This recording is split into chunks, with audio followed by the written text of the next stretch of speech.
Chapter 769. In my opinion, the most important thing in war was always information. Know your enemy and know yourself, and you will never be defeated. Although this was an ancient saying, it had always been a wise saying.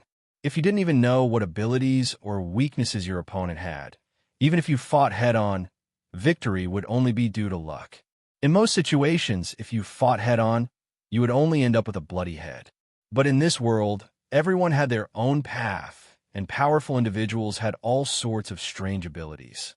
It was hard to say who would be countered by who. Nobody was omnipotent. If someone could be praised as omnipotent, then that person could also be praised as being mediocre in all aspects. In many situations, exposing one's strengths and weaknesses would be the equivalent of being targeted by the enemy, which would then lead to death. Nobody was an idiot. Everyone would carefully protect their powerful secrets and weaknesses. But in this aspect, ancient existences were at a disadvantage. As time passed, countless battles and life and death experiences would more or less expose their own abilities and weaknesses. But being able to surpass the disadvantage of information and continue forward meant that they were strong enough. But new powerful individuals could also rely on their advantage in information to progress further. After reaching a certain level, they would naturally be able to make up for some of their weaknesses and become veterans. Those who were arrogant and wanted the entire world to know how powerful their trump cards were, apart from a few special existences, most wouldn't be able to go far. I'm already undefeatable. Not only was this a forbidden phrase that would bring about misfortune, it was also a practical way of foolishly seeking death. Fine, you're undefeatable. What abilities do you have? What specialties? What trump cards? What combat achievements do you have? What are your chances of winning against XX? If you didn't respond, how could you say you were undefeatable? If you responded, you would naturally reveal your true abilities. Although it seemed quite amusing, countless talented individuals did exactly this. They gave themselves impressive titles that matched their own abilities, bragged about their peerless myth-ranked weapons, and explained their abilities to their opponents in battle, as if they were afraid that their opponents wouldn't know their abilities and would die in agony. As long as I don't leave the ground, I have limitless strength. And then he was lifted off the ground, dead. Apart from my heel, I'm invulnerable. And then he was shot by a poisoned arrow in his heel. As long as I still have my scabbard/pearl/god equipment, I'm undefeatable. Then it was stolen. My dagger is coated with poison. Cough. The last one doesn't count. That's because he died of stupidity. They wantonly boasted about their talent and strength, completely disregarding others. And then they really died. Even if you managed to survive the crisis this time, the leak of information would only cause your other enemies to prepare more targeted trump cards. Failure after failure would only make your opponent more well-prepared. Unless you had the strength to crush them all, there would be a day when your boat would capsize. That was why I always try to hide myself behind the scenes. Even if someone forced me to use my trump card, I would immediately prepare the next one. I wouldn't enter the battlefield until I was completely unprepared and confident. This was the path of undying that I had learned through repeated deaths. Cavendish wasn't someone who would be overly cautious. However, he wasn't an idiot either. As a chaos main god who had grown the fastest over the past several hundred years, he would definitely be able to ensure that his information wouldn't be leaked, at least for the demon main gods. As long as he made sure that every time he made a move, he would be able to ensure that no information about him was leaked. Actually, that was exactly what he did. There was no specific information about him in the Chaos Abyss at all. Ever since I came into contact with him again, both of us had been carefully testing each other's information. Unfortunately, there was no opportunity for him to use his full strength. Much of my information had been leaked, but he had never leaked anything. Not to mention trump cards, I didn't even know what his basic abilities and characteristics were. The only thing I knew was that he definitely had the chaos domain of a demon lord, and that his hero's heart, which allowed him to become stronger as long as his will was resolute, must have evolved to an even more ridiculous level. That's not enough. That's far from enough. As a main god, it was likely that only a main god would be forced to use their trump cards. However, a main god who had fought against Carlos. Poor Anslo. I wished him well in heaven. But this time, Cavendish had obviously miscalculated. Not only was Amelia at the so-called main god level, she was also undying. Since Cavendish was able to force Amelia to the point of self-destructing her clones, he must have used his strongest trump cards. Just what are Cavendish's abilities? I had originally thought that Amelia would take this opportunity to make things difficult for me. After all, my question had been slightly overboard. Not only had Cavendish's information been leaked during the battle, anyone who knew about the battle would naturally have information about Amelia as well. And Amelia's information had probably been hidden even more thoroughly than Cavendish's. But the end result was that she had held my hand and directly transmitted a memory to me. This was a complete leak. I didn't even have time to sigh as I was astonished by what she had revealed. This is completely cheating. Amelia, however, maintained her calm smile. Actually, you're right. At this level, everyone is cheating. Did you not cheat? Me? Of course I didn't. However, Amelia pointed behind me, causing me to instantly shut up.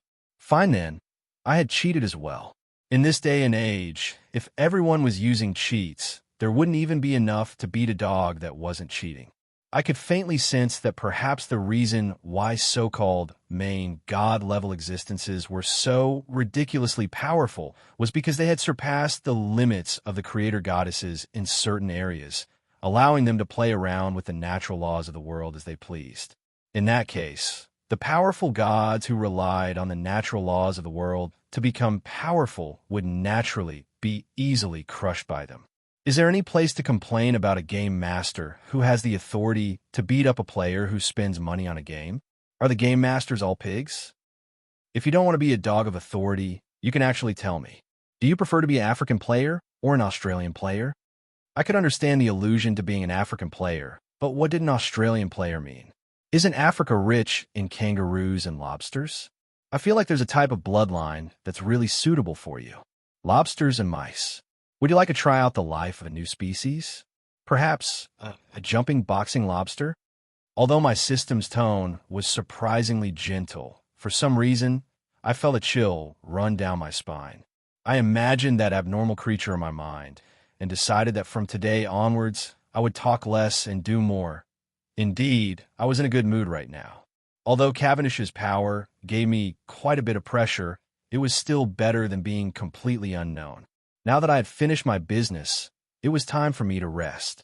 In this sea of flowers, I drank tea that smelled like flower petals, enjoyed the scenery around me, and had cuties playing with me. It was a rare feeling of comfort and relaxation. Admit it, you're just worried that you'll run away after finishing your business and make Amelia angry. Silly cat, why do you have to tell the truth? You're just asking for it. Amelia, one of the silly cat's clones, managed to sneak in. She's under that walnut tree over there. Yep, I should add that there was also the farce of a plant eating a cat. It was so delightful. I passed time until it was almost dark. Why did it feel like less than 24 hours had passed? Amelia, did you adjust the sun in this world again? No, I adjusted the time. All right then, go ahead and read my mind. I knew that you were a powerful existence, so I definitely wouldn't be scared away by you. It definitely wasn't because I couldn't run away. The sun refused to set. We ate 4 afternoon teas, 2 lunches, 2 dinners, and 2 breakfasts.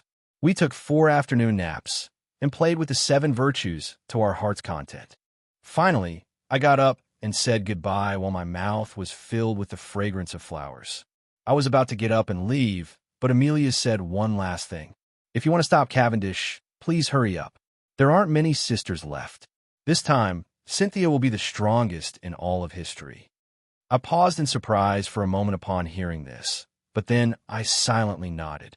Creating Cynthia from chaos didn't require all the Chaos Girls. However, in order to achieve Cavendish's goal, the Chaos Girl would need to be stronger than the previous Cynthia. For some reason, I suddenly thought of Eliza. Would she be able to fight against Cavendish by herself? If Cavendish really dares to kill Eliza, a nameless fire was burning in my chest. It would seem that I didn't have much time left. I was worried that you'd say you wanted to kill his entire family. Idiot. I'm the only one left in his family. At this moment, I suddenly paused. From a certain standpoint, Cavendish was indeed a super difficult opponent to deal with. Not to mention having to worry about his family, he couldn't even find a single person that he cared about. It could be said that he had everything, but it could also be said that he had nothing at all. In the past, I had been able to scheme against Rose and Slow and Omdaroken only because they still cared about me. And as long as they cared about me, they would naturally have weaknesses. Cavendish, pay attention to your image. Why are you always trying to take advantage of others' weaknesses to threaten them? Why are you becoming more and more like the antagonist? Image? Winning just because I have a good image? Winning just because I'm righteous? As long as I lose, everything will be gone. Let's win first, then we can talk about whether my methods are righteous or not. Right? Do you think that if I go and kidnap that devil queen, will he care about me? He won't. He's so sentimental that he'll actually become quite heartless in his bones. So I think so as well. The silly cat fell silent. Actually, perhaps there's someone that he cares about. Oh, his older brother. This time, it was my turn to be rendered speechless. Was I supposed to hold a knife to my own neck and say, "I'll kill myself if you don't surrender"? That would be far too different from the norm. This was the Mad Lich from a magical fantasy world, not some 8 p.m. Korean drama, right? Besides, if I really did such a thing, Cavendish probably wouldn't just surrender. He would probably laugh his head off. Stop with the nonsense. Let's first think about how to deal with Cavendish's bug-like ability. Everyone's cheating these days. Actually, compared to that bug-like guy, I'm much more interested in lobster mice and jumping shrimp. I think I should go find Amelia and buy a cat trap. Chapter 770. Although the picturesque forest of dreams was quite comfortable to live in, just like its name, it was only a rare, beautiful dream in this chaotic world. And when I walked out of the forest and looked around, I would still see a vast battlefield. The eastern battlefront had been rather peaceful for the past few days. That was because the owners of the eastern battlefront, the wood spirits that resided in the forest of dreams, had no intentions of leaving the forest protection before the creator goddesses gave the order. Apart from the wood spirits' regular army, most of the main forces participating in this battle were the contract heroes' self-organized combat squads. Although they were quite aggressive, their attacks were more focused on hunting rather than fighting. Perhaps they would be able to achieve good results in battle, but it was impossible to expect them to gain any strategic advantage without someone commanding them. However, 2 days ago, a fleet approached the Forest of Dreams from the sea. Allen's navy continued to bombard the continent along the coastline with magic crystal cannons that had been upgraded to several generations. These magic crystal cannons left a trail of meteors as they destroyed everything within range of the Forest of Dreams. This range directly surpassed the Forest of Dreams and the outer battlefront. The farthest point was more than 30 kilometers, and it wasn't any advanced technology that could allow the cannons to reach such a distance. Rather, it was the magic of astrologers. In this battle, the Ottoman Navy displayed its new trump card. Numerous cannons were erected on the airships. With the help of observers, astrologers, and enchantment mages, the cannons were constantly adjusted and fired long-range cannons. As for having robed witches dance in front of the cannons to increase damage, increase fire damage, increase accuracy, increase shooting range, and so on, although this seemed quite ridiculous to some, HE and the others were quite used to it. From the day that magical engineering technology was created, it was destined to be a combination of technology and magic. Compared to Bardi, which was also doing its best to keep up with the times, the Ottoman Navy had a much weaker foundation. It wasn't old enough and didn't have any powerful and ancient military types. However, it had always been at the peak of its generation in terms of industry, commerce, engineering, and alchemy. And 10 years after the technological revolution, the Ottoman Navy began to focus on the path of explosive war machines. One by one, the battleships were anchored along the coast. Their front decks began to deform and spread out, and the second layer below, which was also equipped with cannons, was activated at the same time. Each battleship was equipped with hundreds of cannons. This fleet of 22 battleships opened fire at the same time, causing the entire land to rumble. Fiery meteors streaked across the sky. Wave after wave of beautiful meteor showers fell with the wind, but what they brought to the battlefield was destruction and explosions. Perhaps because there were simply too many high-ranked demons participating in the battle, flames and corrosive domains often appeared on the battlefield. In the eyes of observers, it was like a region suddenly turning red and green, which naturally became the focus of the fleet's bombardment. Red, blue, green, and flowers. The battlefield was dyed in a myriad of colors, but it was a forbidden zone for life. There were either deadly poisonous fog or explosive sparks. Perhaps this scene would be recorded in the annals of history. Although the scale wasn't large, this was the first time that an organized magical engineering squad had appeared on the battlefield, and they were fighting against the strongest devil army of the Olden Era. The tremendous difference in attack range meant that the devils could only passively take hits. If they wanted to cause trouble for the fleet, they would first have to break through the Forest of Dreams blockade. Most of the flying devils chose to take a detour. However, what awaited them were the wood spirits, floating magical plants, and the Ottoman fleet's airships. The mage country's archmages had been waiting for them for a long time. The flying devils were shot down in droves, unable to threaten the Ottoman fleet at all. The Ottoman fleet obtained an early victory by relying on their geographical and technological advantage. However, the Ottoman fleet didn't have the time to be proud. The Ottoman fleet directly split into two, with one portion continuing to circle around the Forest of Dreams and provide artillery support from the ground. However, it was likely that the Ottoman fleet would only be able to stabilize the front lines. After all, as the battle progressed, the furthest range of the Ottoman cannons would be discovered sooner or later. Of course, some of the Ottoman fleet's airships also had the ability to float in the air. Considering how dangerous the front lines were, leaving this region of water would mean giving up on the wood spirit's protection. Any captain with a normal brain would never travel alone. Providing reinforcements to the Forest of Dreams defense line was only secondary. The airships that had left were currently escorting the transport airships. What the Ottoman fleet was doing would actually be even more fatal for the Devil's defense line. Perhaps some people had already forgotten that the Bardi Empire and the Mage Country were actually only separated by a strait. In fact, the Forest of Dreams was originally located in the East's #1 port, Port Victoria. Over the past few years, although the Forest of Dreams and the undead Asalivas had mysteriously appeared in this region, forcefully cutting off direct communication between the Bardi Empire and the Mage Country. That didn't mean that the geography of the two countries had changed. Right now, these transport airships were heading to the other side of the strait. The Mage Country's mages had already finished their preparations there. The mage's strongest and only organized mage squad would finally be able to enter the battlefield. The reason why they chose transport airships with astonishing capacity was because it wasn't just the mages themselves that were coming.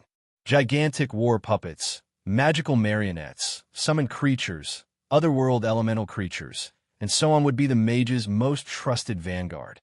The current situation on the battlefield was quite obvious. The Mage Country, Bardi, and Ottoman Empire were all going all out against the Lord of Tyranny's devil army. The eastern battlefield was left to the local leader, Bardi. Meanwhile, the Ottoman Empire, the Mage Country, and the Wood Spirits were working together to gradually put pressure on Asalivas, which was a vital location for the undead and demons. This time, they had made up their minds to get rid of this great trouble. Once the airships finished clearing out the devils and undead along the coast, the Mage Country's vanguard would be able to disembark. At that time, the three Mage Countries would ally together to attack the western side of Asalivas, while Bardi would firmly hold on to the eastern side. In a battle of such a scale, individual strength was limited. The strong would be used to deal with the strong. It seemed that both sides were tacitly accepting this unwritten rule of the battlefield. As the battle progressed, it was inevitable that the strong would suppress ordinary soldiers. That would be the time for the strong to enter the battlefield. Of course, some people would be an exception to this rule from the very start. Actually, wouldn't it all be over with just one attack? Actually, I was rather hesitant. The enemy's position was so perfect that I really wanted to attack him. If I cast my curse in the Forest of Dreams, it would be highly unlikely that the enemies would be able to stop me. Even if the enemies were able to prepare beforehand and escape, it would still be possible for them to clear out the battlefield and make way for the crusade army that would arrive later. And then you'll be bettered on a ship for 2 more months? That won't happen this time. Now that I've broken through to semi-god and gained experience, I'll probably be fine after 1 week. 1 week? At this time? Do you really think that anyone would let go of such a good opportunity in the current situation? If I were him, I definitely wouldn't, since I was worried that others would take advantage of my weakened state after casting a forbidden spell. I was currently feeling rather restrained. However, the human allied army's command center came looking for me at this time and gave me a life-threatening mission. As a member of the allied army, I really couldn't refuse when everyone else was bleeding and sweating. Chapter 771. Once a war began, it would often be a competition of who made the most preparations. Those who fought immediately would usually die a pitiful death. It was obvious that this joint battle wouldn't be done hastily. Many countries would coordinate with each other and create a strategic command center. They would then split up the 2 battlefields and simultaneously tie down the mage country's forces. The Ottoman Empire's fleet would then forcefully land on the mage country's main forces and directly attack Asalibis. The final battle that the humans hoped for was a pincer attack from both sides, gradually eating away at the dimensional doors until they finally broke through Asalibis and destroyed all those damn dimensional doors. Such a large-scale operation involving so many countries and species definitely wouldn't be something that could be accomplished by chatting and drinking tea in Barty. Not only would it take only a month to prepare, I felt that it would take at least a year to prepare. Asalibis was like a malignant tumor growing on Barty's chest. If Asalibis wasn't completely eradicated, it would always be a major problem. And now, Barty had decided to completely eradicate this wound that was constantly leaking pus and blood at all costs. If one really wanted to investigate the root of this plan, it would probably be traced all the way back to Emperor Barty's reign. Back then, Orlos Mosavoy Saint Maron didn't care about anything as he furiously expanded his territory. Everyone believed that he had either lost his rationality due to his ambition or that he had gone completely insane. Normally, expansion would be to swallow and digest everything, gradually using methods such as population migration, cultural upbringing, and religious corruption to completely erase all traces of the old country. Then, 1 or 2 generations later, the new country would be completely swallowed up. However, while Orlos was in power, he swallowed up other small countries every year. In just 30 years, he managed to multiply Barty's territory by several times. Perhaps it looked very impressive, but those who truly understood politics and history were all waiting for him to fail. One couldn't become fat with just 1 mouthful of food. If one blindly ate without caring about their health, they would only end up bursting themselves to death. Actually, back then, some people had already started calling Orlos the foolish emperor. But now that I looked back, the truly foolish ones were the wise ones who had called Orlos the foolish emperor before me. Orlos did that for the sake of expansion. He did it to seek medical treatment for Barty. Back in the day, the undead had taken over the gigantic Barty Empire's body. Aso himself was the incredibly difficult person to deal with. Orlos didn't even have the power to directly fight against this ancient undead emperor who had a spell that could control his life and death. And so, Aso secretly supported the Southern Sect, which was the natural enemy of the undead. He also thought of a way to obtain the Mist Kingdom's holy artifact, the Crown of Thorns, and transformed himself into an undead, freeing himself from Aso's undead control. At the same time, he very irrationally brought the flames of war to the mage country's borders. Now that he looked back, he could understand his good intentions at that time. He knew that the only people capable of directly fighting against the undead and undead emperors were the Cloud Tower's mages. However, these mages were famous for not caring about anything. Fine, since you guys are so high up and don't care about worldly affairs, I'll throw trouble at your doorstep. Let's see if you guys care about it. Back in the day, The undead had chosen Victoria Harbor as their base of operations, partly because of Orlos's influence. The sly old scorpion had disguised himself as a half-undead who admired the undead emperor. He would do whatever the undead emperor told him to do. He had been a loyal traitor for 30 years, waiting for an opportunity to betray the undead. This also explained why the Bardi Empire had been so irrationally provoking the entire world back in the day. Not only did they have a falling out with the Holy Church, but they also declared war on the Mage Country. If the Mage Country still didn't care, Orlos really would have launched an all-out attack, drawing the Holy Church and the Mage Country into a pincer attack, forcing the undead to reveal themselves. At most, we'll just die together. But now, the situation had changed greatly. The most obvious change was Roland's arrival, which prevented the Bardi Empire from fighting to the death. Also being forced to commit suicide could be said to be a miracle blessed by the heavens. This also allowed Bardi and Orlos to swiftly break free from the undead's control. In the end, Orlos, who had reached the end of his life, once again sacrificed both his reputation and his life, causing the Hades faction to owe him a huge favor. That sacrifice was an opportunity to create the current alliance of 3 major countries. If Orlos was still treated as a foolish ruler because of this, it was likely that more than 99% of the world population was mentally retarded. And today, Orlos's plan was still in effect. Bardi's border with the Mage Country had become an unavoidable obstacle for the invaders from another world. Even the most aloof mages wouldn't be able to ignore the threat right under their noses. That was why things were still the same as before. It was just that the imaginary enemy from back in the day had changed. The devils had taken over the undead's mess, and they would also have to face attacks from many sides. And with the current grand strategy, even I wouldn't be able to directly go against the Alliance's orders. After all, I was no longer a lone commander who didn't need to worry about food anymore. Actually, I'm a pacifist, pure and simple. I sincerely praised, "Long live peace," but the people around me still looked at me with expressions that said, "You're kidding me," or "Your joke isn't funny at all," just like in the past. Actually, I've always been telling the truth, but sometimes the truer the truth, the less people would believe it. Actually, I was becoming less and less interested in this battle. However, I had no choice in the world. If I ran away now, it would likely be quite troublesome in the future, especially since what they wanted me to do was incredibly important. To the west of the Forest of Dreams, the Ottoman fleet was still suppressing the devils and undead with intermittent firepower in order to protect their frontline troops from successfully landing on land. However, the frequency of the Ottoman fleet's cannons had drastically decreased.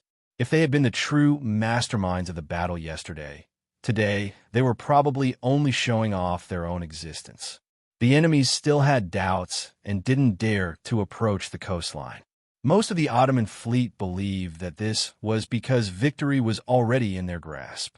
Only a few Ottoman fleet captains knew that the true reason for the ceasefire was that they had run out of ammunition.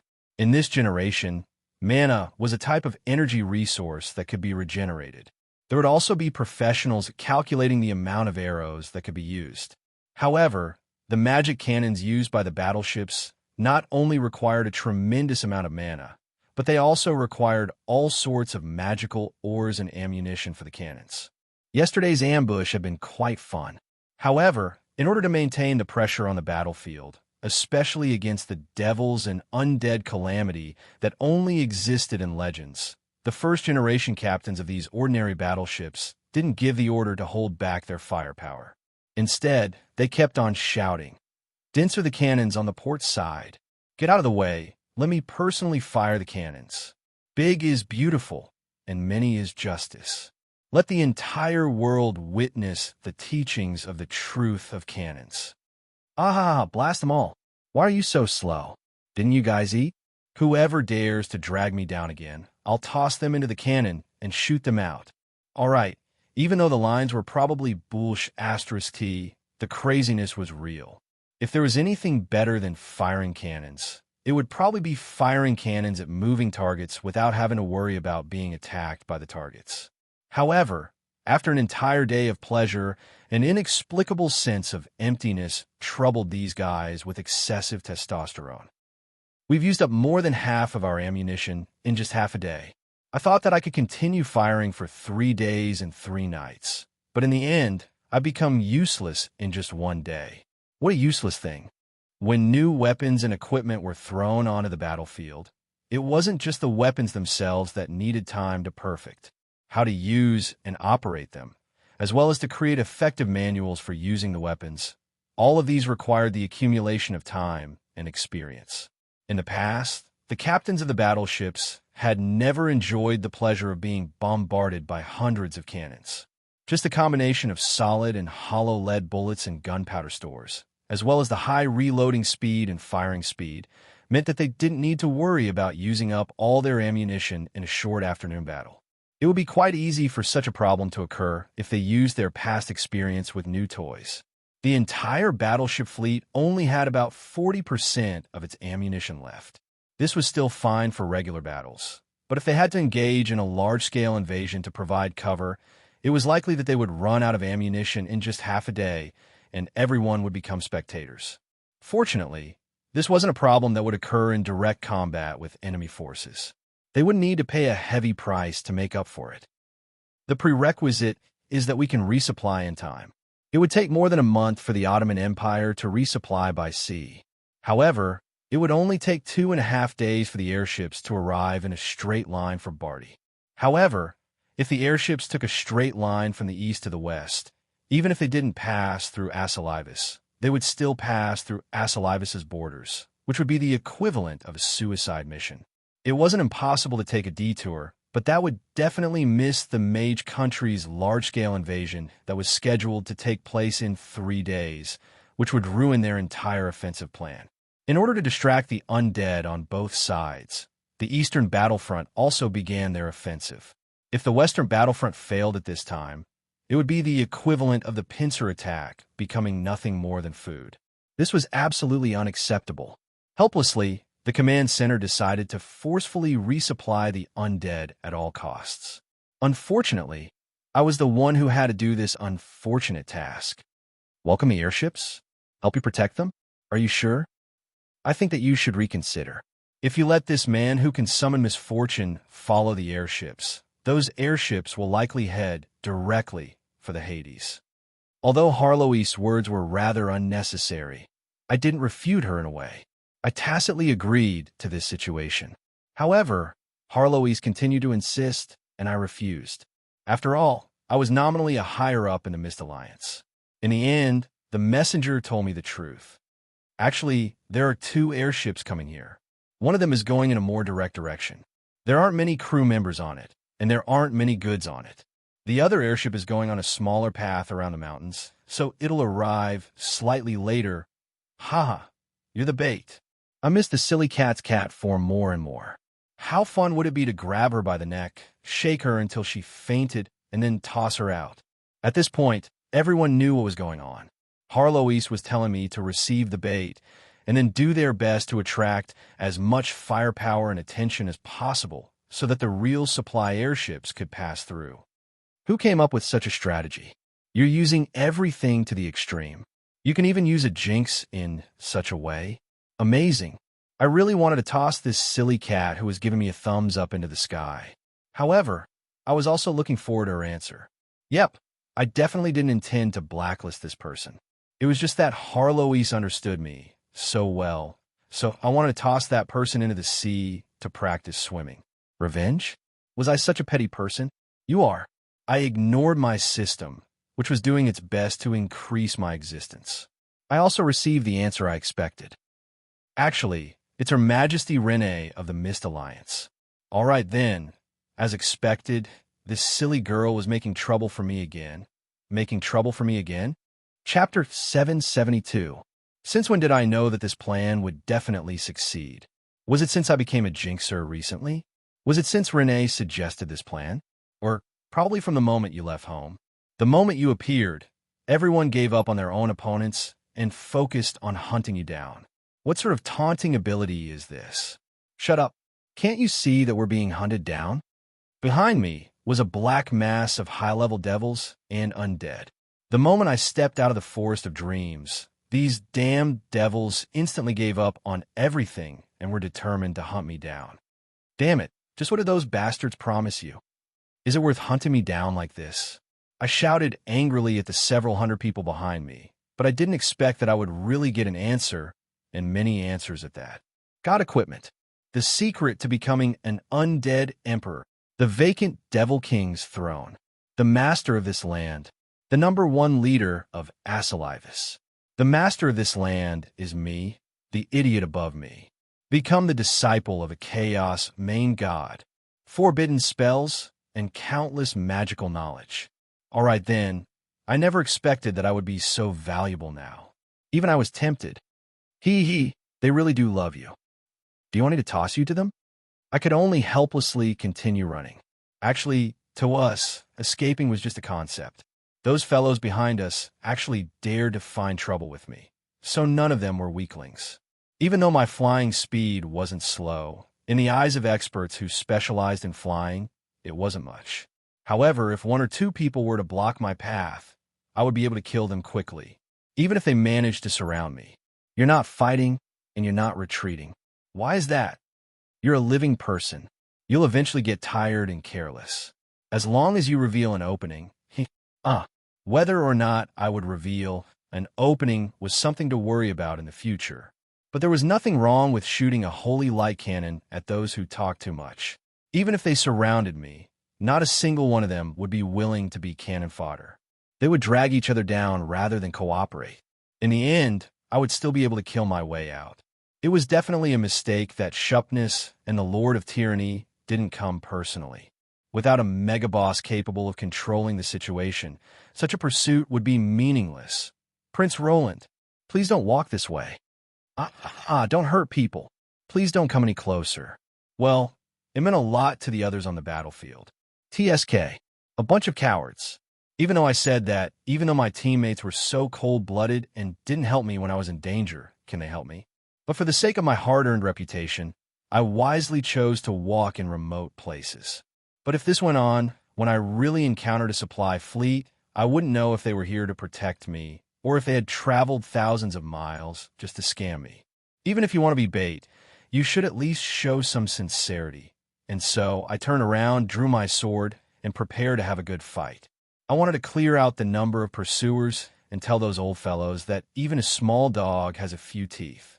And then he turned around and continued running. Shupness, can you have some dignity? You're an undead emperor, yet you're bringing so many people to beat me up. Roland, if you stop, I'll fight you one-on-one. Only an idiot would stop. Earlier, there had only been around 100 or 200 monsters. Now, just 2 laps later, there were almost 500 or 600 monsters. Not only that, they were all powerful characters. Now that I turn around, there was even an undead emperor. How stupid would I be to stop? This is probably the largest train in all of history. Your eyes are spinning. Who do you want to scam this time? Sometimes it would be nice to have someone who is far too familiar with you by your side. Sometimes it would also be inexplicably annoying. I was just wondering if there were any good friend around here. At this moment, I miss the Holy Church immensely. If they were here, I would be able to lead this group of undead monsters into the battlefield. That would be so fun. But right now, if I charge into the center of the battlefield, I would probably cause chaos on the entire battlefield. In that case, why couldn't I cause chaos? Was I really such a good person who would think of others? I instantly understood and unhesitatingly led my group into the undead and devil army. The hidden arrows and curses that came from behind were more than enough to annihilate any ordinary undead or devil army. Of course, there were also some unlucky ones who got caught in the crossfire of the train.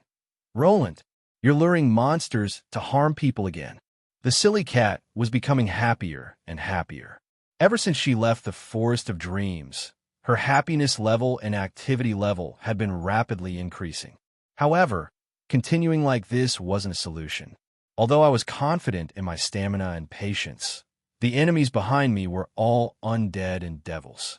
The living wouldn't be able to outlast the undead and perverts. When did you remove yourself from the category of perverts? I didn't say anything else as I picked up the cat by the neck and tossed her behind me. The black cat was instantly vaporized in midair. Is the Animal Protection Society here? Someone's abusing a cat. The silly cat reappeared and landed lightly on my shoulder. As she washed her face, she even licked my face with the same tongue that she had just used to lick her paw. I really wanted to toss this cat out again, but I didn't want to do something pointless. I could only helplessly continue running. But by now, I had more or less figured out how to deal with the undead behind me. Flash. Light of dawn. My dawn holy light sword rose into the air again as a calm, yet scorching pure holy light began to illuminate the land. The holy light sun floated above my head and began to purify and weaken all non-order existences in the area. Follow me. Let's see if you'll die or not. Oof. You want to fight me? Keep chasing me. Once you're weakened to a certain extent, I'll counterattack. Roland, I don't know if he'll die or not, but if you don't turn off this ball of light, you're going to die. Look behind you. What? I paused in surprise at the silly cat's words.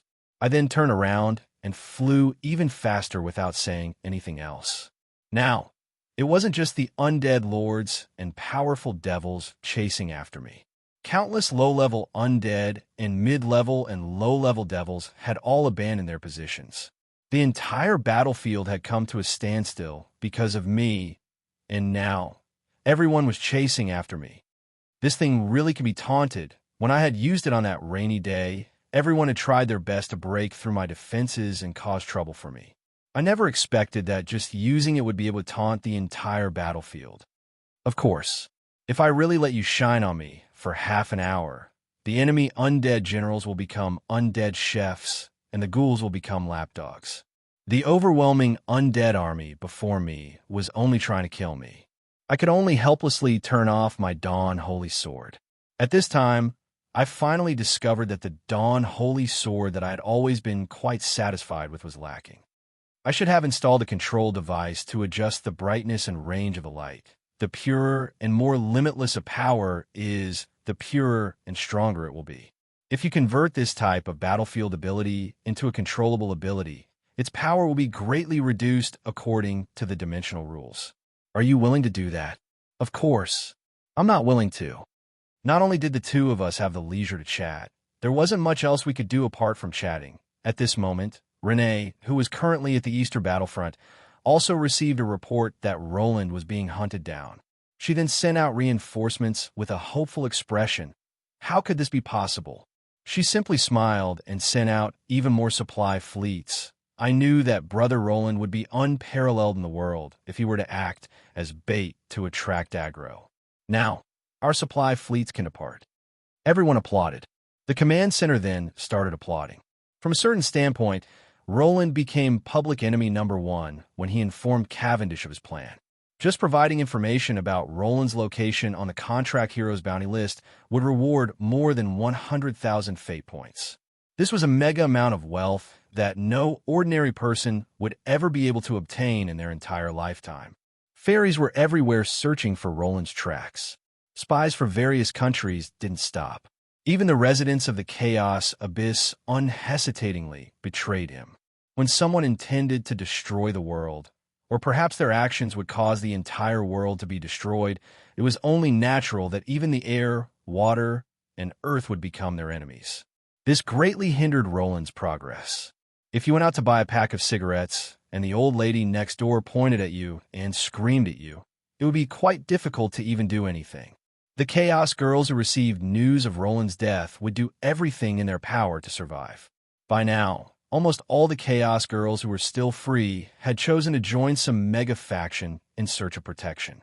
Currently, there are confirmed rumors that the god of Holy Light's former Holy Maiden Sophia was currently at the Holy Church's headquarters, the Holy Mountain. That was the place closest to the god of Holy Light. If Cavendish dared to come here, he would definitely have to face the god of Holy Light head-on. The other Chaos Girls were in similar situations. Some joined the Nature faction, some joined the Mist Alliance, and some entered other dimensions and exiled themselves. It was faintly publicized that there were 5 confirmed Chaos Girls. As for the exact number, only Cavendish and Cynthia knew. Meanwhile, Cavendish wasn't in a good situation either. In the darkest part of the chaos abyss, the gigantic giant god had fallen into a deep slumber. Green vines kept growing out of his golden body with abnormal vigor. However, the vines were growing out of the wounds and cracks on his body. If it wasn't for the fact that the giant god had been bored and decided to sow seeds on himself, then it was only natural that the wounds were left behind by his enemies. Countless little demons surrounded him with scissors and poison, helping him remove the weeds and vines. However, the speed at which they removed the weeds was inferior to the speed at which the plants grew. This statue-like giant god was about to be completely covered in plants. Below him, there were also countless figures busying themselves. Most of them were women. One of them was a beautiful witch with horns on her head. She held a parasol as she waved her whip and urged the demons below her to work harder. She was probably the person that all devils hated the most, the traitor Ilmigia. Another succubus was currently placing some pearls into a hole in the wall. This succubus appearance was far too similar to Harlois. Didina was the former, last elven emperor. She had been Harlois' mother in Harlois' previous life. In a large area, the wall was the most obvious. On the black wall, black shadows moved in and out, as if there were countless female ghosts trapped inside. In the center of the wall, a human woman was tied to it. She was Cynthia, who had been chosen by Cavendish. Didina was currently carefully controlling the soul pearls that Carwins had previously collected. Every single soul pearl would slightly fill up the hole in the wall after being injected into it. It wouldn't be long before the entire wall of creation was completely filled up. Chapter 773. 10 years ago, the entirety of HE had been plagued by war as well. However, it was foundationally different from the present. It seemed that ever since I arrived in the mortal plane, there hadn't been a single day without war. This wasn't because I always mocked myself for being a jinx or a jinx. It was because this damned world had entered yet another holy war. There was no longer any peace in the world. When the entire world was engulfed in the flames of war, seeking personal peace and stability would be laughable. There were plenty of saints and saintesses who would call for peace. There were also plenty of ambitious people who would take advantage of this opportunity to make political moves. When entire species, countries, and even species were fighting for survival, it was only natural that an individual's future would become uncertain. You could sing praises of peace and wave flowers at the invaders. This was your freedom, but you wouldn't know whether you would be greeted with a friendly smile or a shining bayonet. History told us that no matter how much the invaders pretended to be before invading, no matter how friendly they were to other species, other people, or enemy citizens, as soon as the invaders truly gained control of the situation, discrimination and all sorts of other forms of stealing would immediately follow. Of course, otherwise, wouldn't everything have been for nothing? Do you really think that the invaders came all the way here to do charity? War is also a costly investment. You'll have to pay for it. In HE, this truth was even more bloody and obvious. This was a war for species to begin with, fighting for survival space and hegemony over the world. This war was even crueler and more direct. Racial equality? When a victor's species obtained enough living space, when the victor's ruler and powerful individuals were able to ascend to godhood, or even become undying, and when the loser species and gods were all swept into the trash heap of history, so-called equality naturally became nothing more than unrealistic words. If the victor of this holy war was the humans, the previous victor, then perhaps a certain degree of stability could be maintained. At the very least, the humans would still treat their allies like the elves, beastmen, and dwarves with respect to history. This wouldn't be too good, but it wouldn't be too bad either. The humans were already forced to live on their last breaths in a corner of the world. How could this not be bad? Actually, the first thing the victors of all the previous holy wars would do after winning the holy war would be to carry out ethnic cleansing and massacres against the original ruling species and their enemies. So, in comparison, they were only slightly worse off in the holy wars and couldn't really be said to be that bad. Previously, I had stood on the human side, or rather, the Order faction side. Apart from because of my natural racial standpoint, I also didn't want to see a chain reaction of hatred.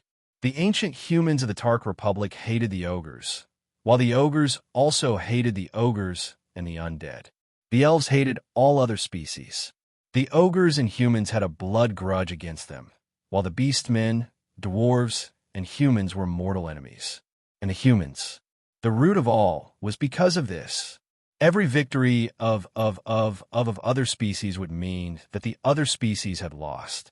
Every war of, and would, until, of hatred of other species, would accumulate.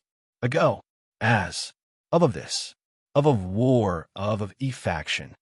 Been of all of the other species, of all of other species, comma, the humans, of. It's all the humans' fault that our mother froze to death. It's all the humans' fault that she froze to death. I'm so hungry. It's all the humans' fault. Generation after generation, the defeated Radiant Ones would reminisce about the past, while the descendants of the defeated Radiant Ones would pour all of their misfortunes into the pool of accumulated hatred. Just imagining what this hatred would become in the end would be quite frightening. Perhaps this was also the reason why the victors of every holy war would always start a massacre. A battle to the death that wouldn't stop until one side was dead. And even if they won, there would always be a next time. This victory would only accumulate even more hatred and enemies. Would they still be able to win the next time? It would be quite difficult to say. And even if they won, what about the next time, the next time, the next time? HE's history was the best example. No species would ever rule over another species. No species would ever be able to obtain victory in every holy war. This was a chain reaction of misfortune and hatred. Killing off all other species would be enough? Don't be foolish. Even if you killed off all other species, there would still be differences in skin color and ethnicity. Even if you killed off people of other skin color and ethnicity, there would still be differences in regional accents. Even if you killed off all differences and created identical androids, as long as there was a difference in benefits, as long as there was something worth fighting over, or even something as simple as drinking a little more water every day, they could use the ending numbers to distinguish between friend and foe and still fight to the death. This was the inevitable result of human nature, or rather, the natural instinct of all living creatures to improve themselves. What the two goddesses of order and chaos were doing was nothing more than pushing this foundation even further. Humans were like this, and animals were like this as well. Everyone wanted to survive, but there weren't many resources. In that case, all they had to do was find a reason to differentiate between friend and foe and kill off a portion of them. That way, they would naturally be able to obtain more resources. I really hated this type of world. This made me feel like I was nothing more than a primitive wild animal living in a forest. No matter what I do, I'm unable to change this world. Damn it, damn it, damn it, damn it. Perhaps it was this logical contradiction and despair that caused me to fall into insanity back in the day. In the end, I found the power of law in the underground world. This was the answer I found for myself. Humans' instincts are unreliable. Since morality can't be restrained, then let the law do it. We can set down all sorts of rules, and if everyone can obey them, perhaps this will be able to eliminate this eternal struggle. Actually, my actions were no different from the very first legalists of China. It was precisely because of the chaotic times of the spring and autumn and warring states periods that the legalists began to search for a way to save the world. Every generation's laws were different. That was because each generation needed different laws. It's precisely because morality and self-restraint are no longer effective that we need self-restraining ropes. Laws weren't all that holy. They were simply ropes and chains that humans created to restrain people's natural instincts of being greedy for benefits and evil for benefits, and avoiding harm with benefits. The most brilliant would add on the temptation of candy to help those who follow the laws obtain some special treatment. This was a possibility, an ethereal possibility. However, it was an obstacle that was nearly impossible to overcome. In this world where the gods existed, in order for everyone to be restrained by these chains, there would need to be a fair judge that surpassed the gods. If the gods were able to casually give the green light, then not only would this restriction become meaningless, it would even become a method of tyranny. Fortunately, Il was moved by this possibility. Wumian's successful ascension to godhood turned this possibility into a possibility. In the end, after experiencing so much and paying so much, the Hades and the world of judgment after death succeeded. There would finally be a day when souls would no longer enter the divine kingdom. Instead, they would enter the Hades. Their judgment would no longer be based on their contributions and sacrifices for the gods. Instead, it would be based on their personal morals and good and evil. In that case, the wheel of hatred would be stuck. There would finally be a day when everyone would fear the judgment after death and truly face the consequences of their words and actions. Perhaps this would also eliminate war. Of course, this was only a possibility, but it was already my limit. Now that the Hades had already taken shape, the Holy War fanatics from the Order faction and Chaos faction would be quite an eyesore. As long as they continued to incite war, the Holy War would be unstoppable, and all sacrifices would be meaningless.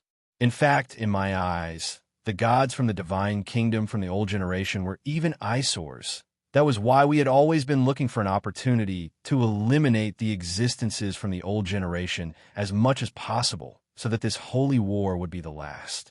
But at this time, someone provided me with another option. Open up this dimensional barrier and completely eliminate the need for the holy war. Wouldn't everything be over then? During this period of time, Cavendish's words and actions have been lingering in my mind. Would it be over? Was Cavendish's method correct? Compared to my possibility that I didn't even know how long it would take to realize, perhaps this option would be more effective with fewer sacrifices. Even if there are frightening dimensional invaders outside, at least all species will stop their internal wars in front of a powerful enemy and the pressure of survival. Perhaps, with this opportunity, as long as the two goddesses don't continue to cause trouble, we can form a rather effective communication mechanism. After World War II, it was also because the Allies defeated the Axis countries that the United Nations was born. Perhaps to put it nicely, I was a cautious person. To put it bluntly, I thought too much and didn't sleep well, making it easy for me to go bald. Cough, cough. Roland was quite strong. Roland wasn't bald at all. But after repeatedly analyzing, and comparing, I gave up on this idea. The reason?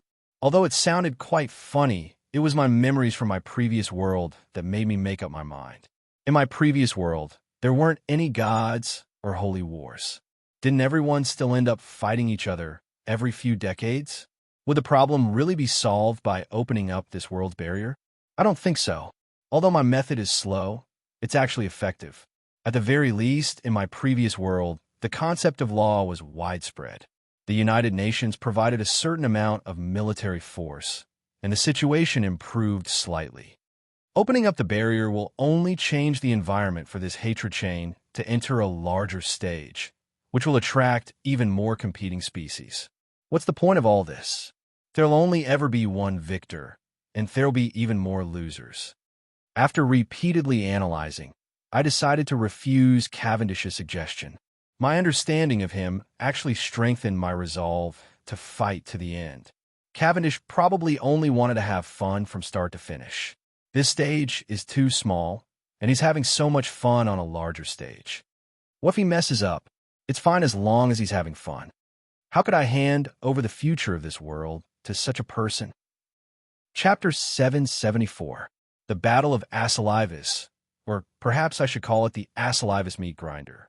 In my opinion, this battle would likely be recorded in history books in the future. Since a certain someone had completed his bait mission far too well, is it my fault? The Devil Lords and Undead Emperors even personally chased after him.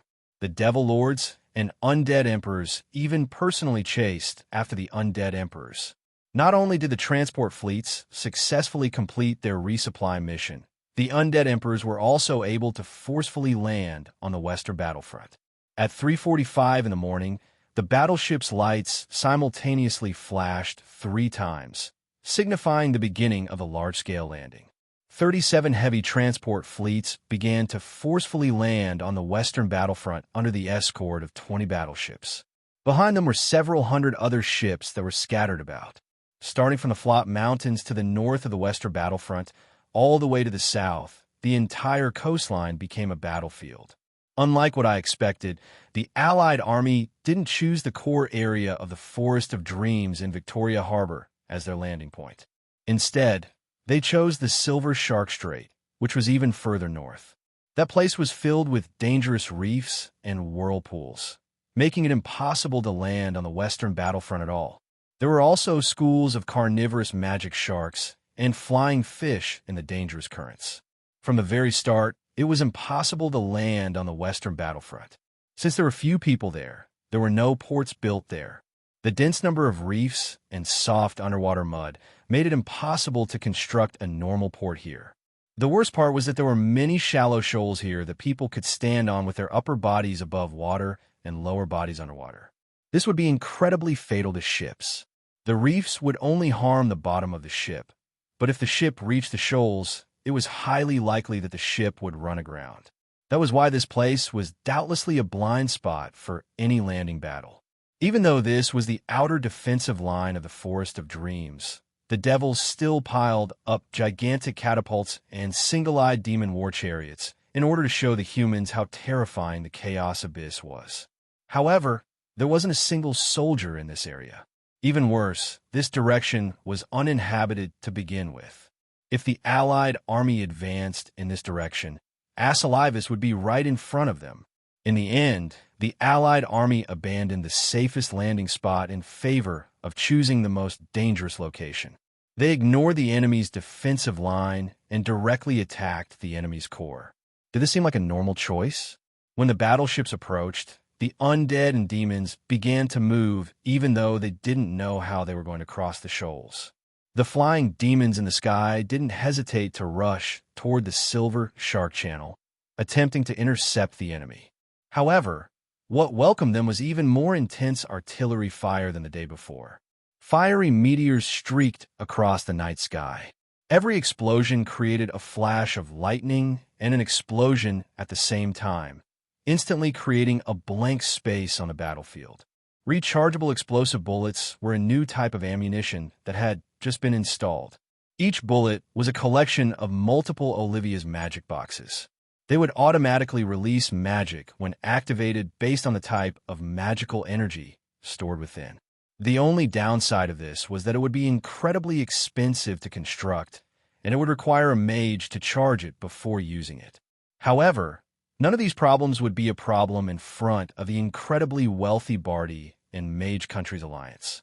This batch of special ammunition had just been produced from the Mist Alliance and Ottoman Empire's production lines. The leaders of the Mist Alliance and Bardi Empire immediately escorted them to the front lines. It was all thanks to a certain someone acting as bait that this batch of ammunition had arrived in such a timely manner. What was an ace? When your enemy felt that they had completely seen through you, a new toy that could completely make them miscalculate was an ace. All the rechargeable explosive bullets were lightning and fireballs, two of the most common offensive magic spells. It wasn't that nobody had considered using ice, earth, or water magic spells that would be more effective against the devils, but actual combat experience told them that none of those things would be effective against the devils. AoE attacks would always be direct fire magic spells. When the temperature reached a certain degree, it would even be possible to directly boil the air.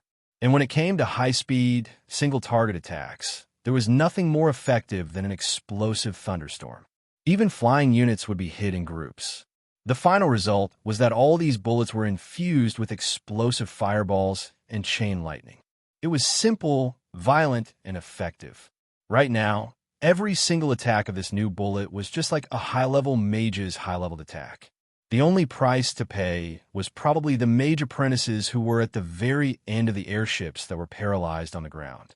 Their seniors and teachers needed to conserve mana for the upcoming battle, so they could only have the unusable apprentices charge up their magic bullets. Since they didn't have enough mana to begin with, they could only use quantity to make up for quality. They would meditate to recover mana while charging the bullets. In the end, they would all be drained of mana. The captains and cannoneers of the airships wouldn't understand the apprentices' hard work. They were currently going crazy over their new toys. This time, the airships were fully replenished, and their target was right in front of them. They had no reason to treasure their ammunition. All their cannons and magic crystal cannons were activated, and colorful fireworks never stopped. All they saw were exploding fireballs and lightning. It was as if hundreds or thousands of high-level mages were simultaneously attacking without regard for mana or their lives. Are these really the magical barbarians from the mortal plane who lack magic? Even the ancient Haletdim generation's magic conducting rune armies aren't as ridiculous as them. Even the old devils who had experienced the ancient holy war couldn't help but sigh in fear as they secretly retreated to the back.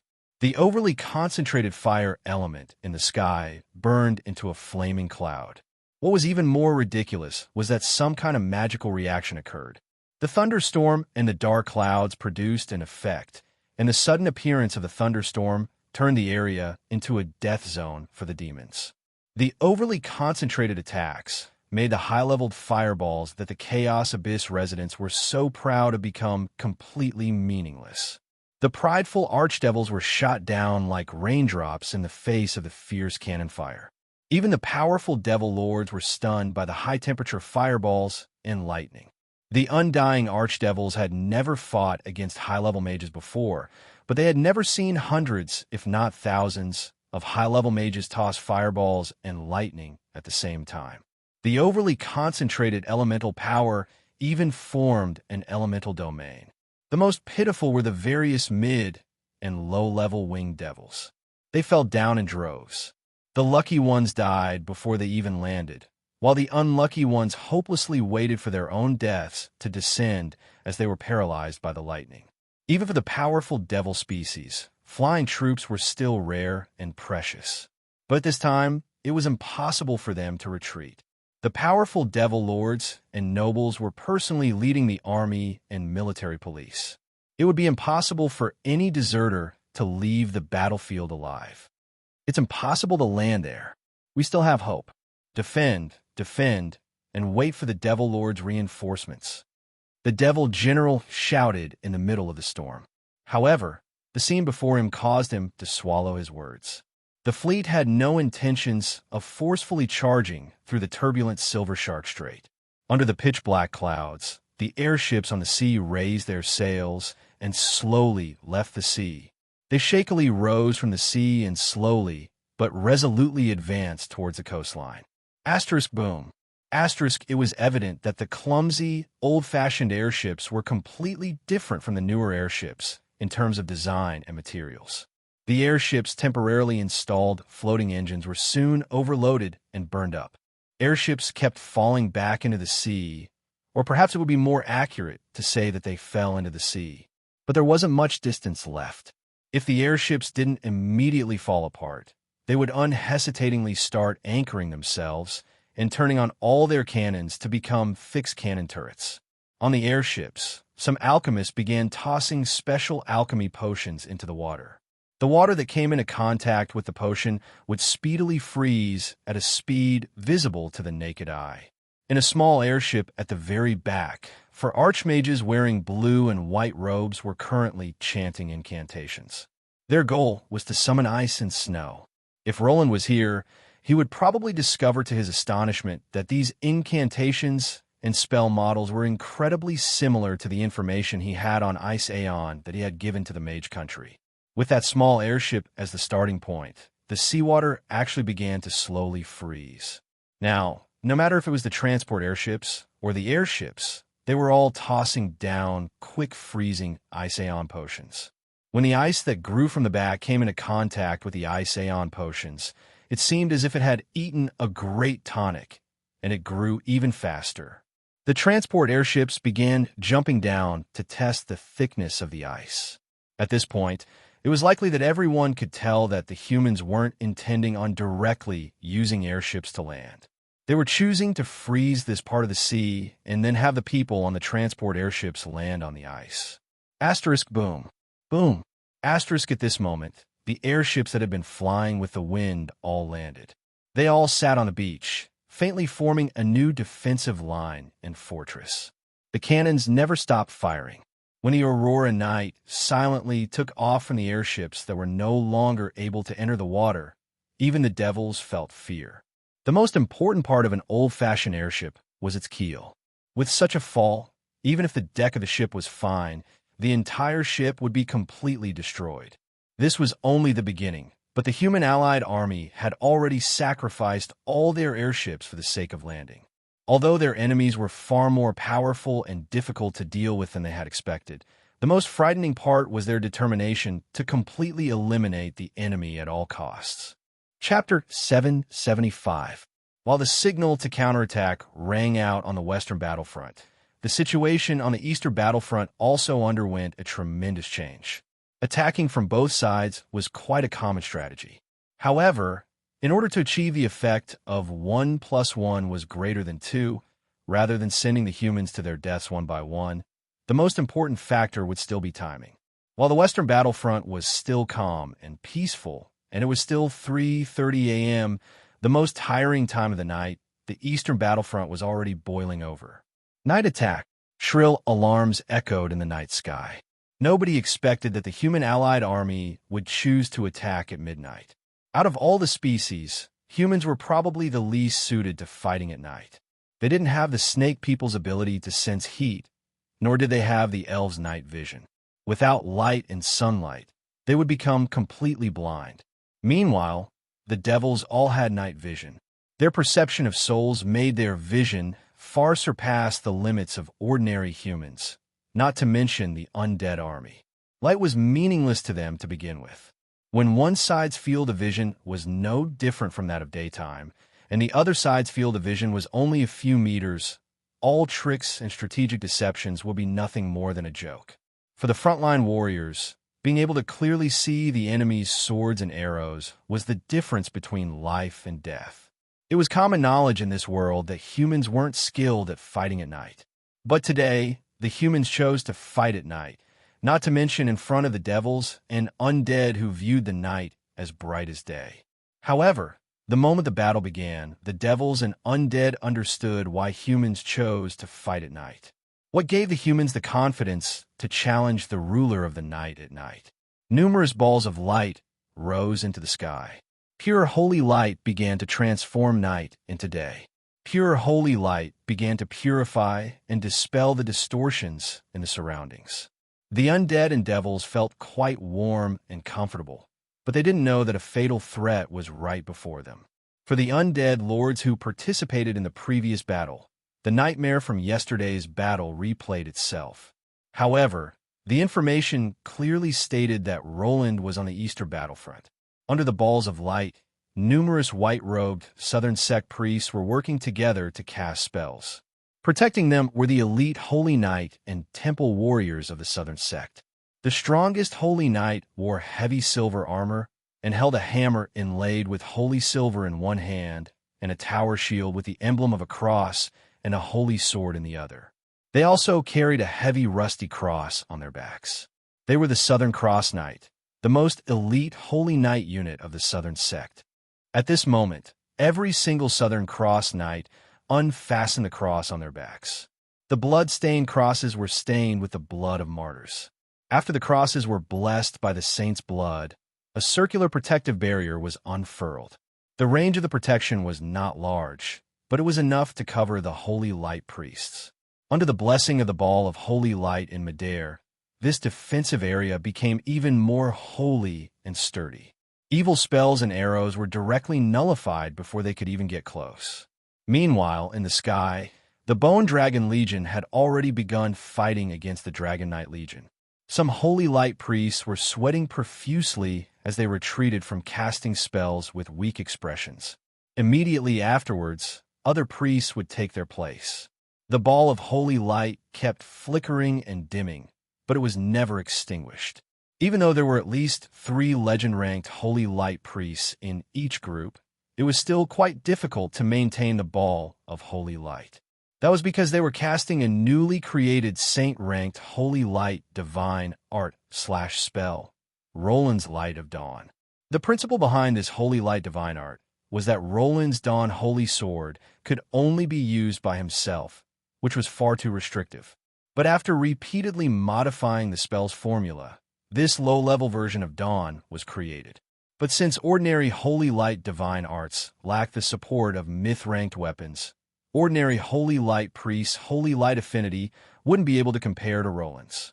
This saint-ranked high-level Holy Light divine art /spell was actually as difficult to cast as a semi-god, and it required a tremendous amount of energy.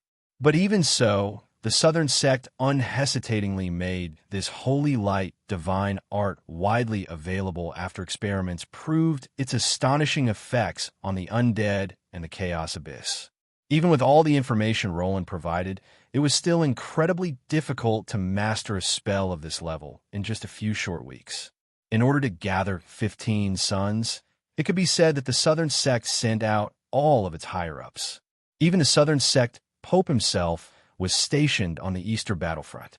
That's right, not only did the Southern sect participate in this battle, they even brought out more than 70% of their main forces and high-level Holy Light job classes. In the sky, scorching dragon breath, icy blue and white dragon breath, and green smoke with a rancid smell continuously cut through the night sky. The armored dragons were at the forefront, while the colorful evil dragons on their flanks were now fighting for the survival of the humans. After so many battles, the undead army's numbers had obviously decreased. Low-level undead could be easily replenished, but there would be one less bone dragon after every death. Shupness was unable to return to the undead plains, so there was no way for him to replenish his bone dragons. Dawn continued to shine. The weakened bone dragons were powerless against the powerful Dragon Knight, and they were all killed before they could even react. And this time, an ancient bone dragon lord personally warned the bone dragons about their weaknesses, so the Dragon Knight's attacks were even simpler and more effective. Bone dragons have two weakest spots. The first is the spine on their backs, where several hundred bones are connected. They're exquisite yet weak, and a single light strike will cause them to fall apart.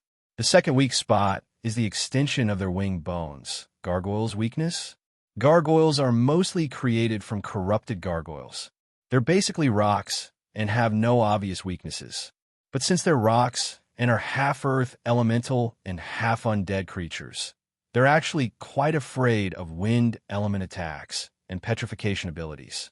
Wind element attacks counter each other, while petrification can cause the gargoyles to lose their undead form and truly become a stone statue, which is basically an instant kill.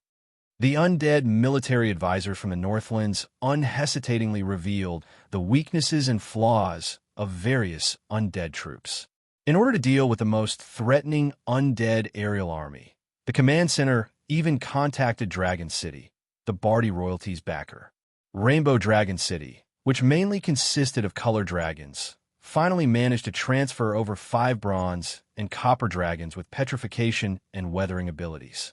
The current battle proved that their preparations had been successful. The copper dragons specifically chased after the gargoyles and attacked them, causing a large number of gargoyles to collapse. The bone dragons, which were already few in number to begin with, were in an even more pitiful state. The new Devil Army didn't even care about these rare and high-level undead troops, which the undead viewed as their lifeblood. The bone dragons were given the order to kill all mages at all costs by the high-level undead, so they could only advance and couldn't retreat. The bone dragons were also surrounded and attacked by dragons that were several times their size. 1, 2, but they were reduced to dust before they even landed on the ground. The bone dragons and gargoyles that were protecting them swiftly retreated, not even completing their mission as cannon fodder. This also meant that the Devil Army that was following closely behind the bone dragons weren't able to take advantage of the situation. Instead, they were directly attacked by the incoming dragons. When the attacking aerial knights were stopped, Bardi's Royal Dragon Knights and Allen's White Wolves simultaneously appeared under the illumination of the light of dawn. A torrent of steel directly attacked the Devil Army. These brave White Wolf Guards desired to use their blood to wash away the humiliation they had suffered in the past few days. Although the Eastern Front was only there to keep the devils busy, The moment the devils revealed an opening, this temporary restraint would instantly transform into a full-scale attack. I should have been observing the scenery from the edge of the battlefield, but I was astonished by a sudden piece of news. Leona's gone missing? Cavendish won't even spare his own woman and child? Chapter 776. Leona was a chaos girl who had already been exposed. She was also one of the rare, weakest chaos girls. Actually, she wasn't weak at all. However, she was still far too weak compared to the chaos girls who were several hundred years old, as well as the chaos girls who had survived the last holy war. It was likely that even her ancestral god wouldn't be able to protect her against Cavendish. After all, the god of lightning and sword was only a weak new god. He was far weaker than a main god. That was why I had fooled her into coming to Barty. This was also another method of protecting her. As she was an important chess piece related to the fate of the world, the other factions and higher-ups wouldn't be as merciful as me, since Leona was in their hands. Even though they didn't forcefully imprison her out of respect for me, they still protected and restricted her far more than any other country's leader. At the very least, it would be impossible for an ordinary king to have 4 or 5 level 4 gods as his bodyguards. Meanwhile, there were at least a dozen or so volunteers hidden in the shadows. From a certain standpoint, this was my tacit agreement and even expectation, although I had probably screwed Leona over. After all, I had promised to take her to see Cavendish, and then encountered Cavendish on that floating airship. However, I hadn't told her the truth. After all, everyone knew that Leona said that she was going to take revenge on Cavendish. However, when considering the difference in power levels between us, it was likely that she would be sending herself into a tiger's den. Of course, Leona would view this as a shameless betrayal. However, did anyone really think that I cared about her opinion? I looked outside my room. However, I didn't have much free time to care about other people's business. The flames of war would only continue burning more and more fiercely before the last bit of grass was used up. Both sides of the war would become fuel for the raging flames. Even though it was already dawn, the battle on the western battlefront showed no signs of ending. In fact, it was the opposite. As the mages successfully landed, more and more war puppets were activated and more mages joined the battle. The entire battle had reached a climax. At this point in time, talking about love and peace would be a joke. We, the Allied army, have invested so much in order to completely drive out the devils and undead, cut off the dimensional door, and completely reclaim this land. And once this region was reclaimed, the Forest of Dreams, the Mage Country, and the Barty Empire would no longer have any obstacles between them. The three of them would have the momentum of a great victory, and perhaps they would immediately become the strongest faction in the mortal plane. This war to reclaim their homeland was the first large-scale joint operation between the Hades and their allies on the ground. It was the most important thing at the moment, and they could not afford to fail. As for me, even if no one managed to break free from my suppression, I wouldn't be able to leave just because the higher-ups on my head had asked me to do so. Although the battles on the eastern and western battlefronts were quite fierce, the biggest trouble had yet to appear. The Devil Lords, Major Devil Nobles, Undead Emperors, and Ancient Undead Lords were all powerful existences capable of changing the entire battle situation with their individual abilities. Who knew how many of those powerful individuals would die in battle? Obviously, it wouldn't be worth it. In the end, it would most likely be a fight between kings and generals. In previous battles, humans had always been at a disadvantage in terms of high-level combat strength. But this time, that might not be the case. Many of my acquaintances were hiding together with me on the western battlefront. Most of them were mages with the divine truths of truth. As for those on the eastern battlefront, Dragon City's Supreme Immemorial Dragons and Dragon City's Supreme Immemorial Dragons would take care of them. Dragons and mages were probably the strongest defensive forces in the mortal plane. Even if they fought against devils and high-level undead, they wouldn't be at a disadvantage. Right now, it was up to who would be the first to give up and attack. Once someone was forced to attack, that would be the equivalent of revealing their own location and abilities, which would naturally put them in danger. And as the battle progressed, there would always be someone who couldn't hold back and jumped out. That person would become a target for the enemy. Barty's Royal Knight was still anxiously waiting in front of me, waiting for my news. His tanned face still had an awkward expression. I was the one who had handed Leona over to Barty. No matter what happened, now that Barty had lost Leona, they naturally had to give me an explanation. From a certain standpoint, I was currently working for Barty, which made it even more difficult for them to explain. However, I shook my head to indicate that I didn't care, nor did I intend to continue investigating. I had also seen how much protection and defensive power the Barty Empire could provide Leona. Not only was I not confident that I would be able to take Leona away from so many layers of defenses, it was also impossible for me to provide such a level of defensive power.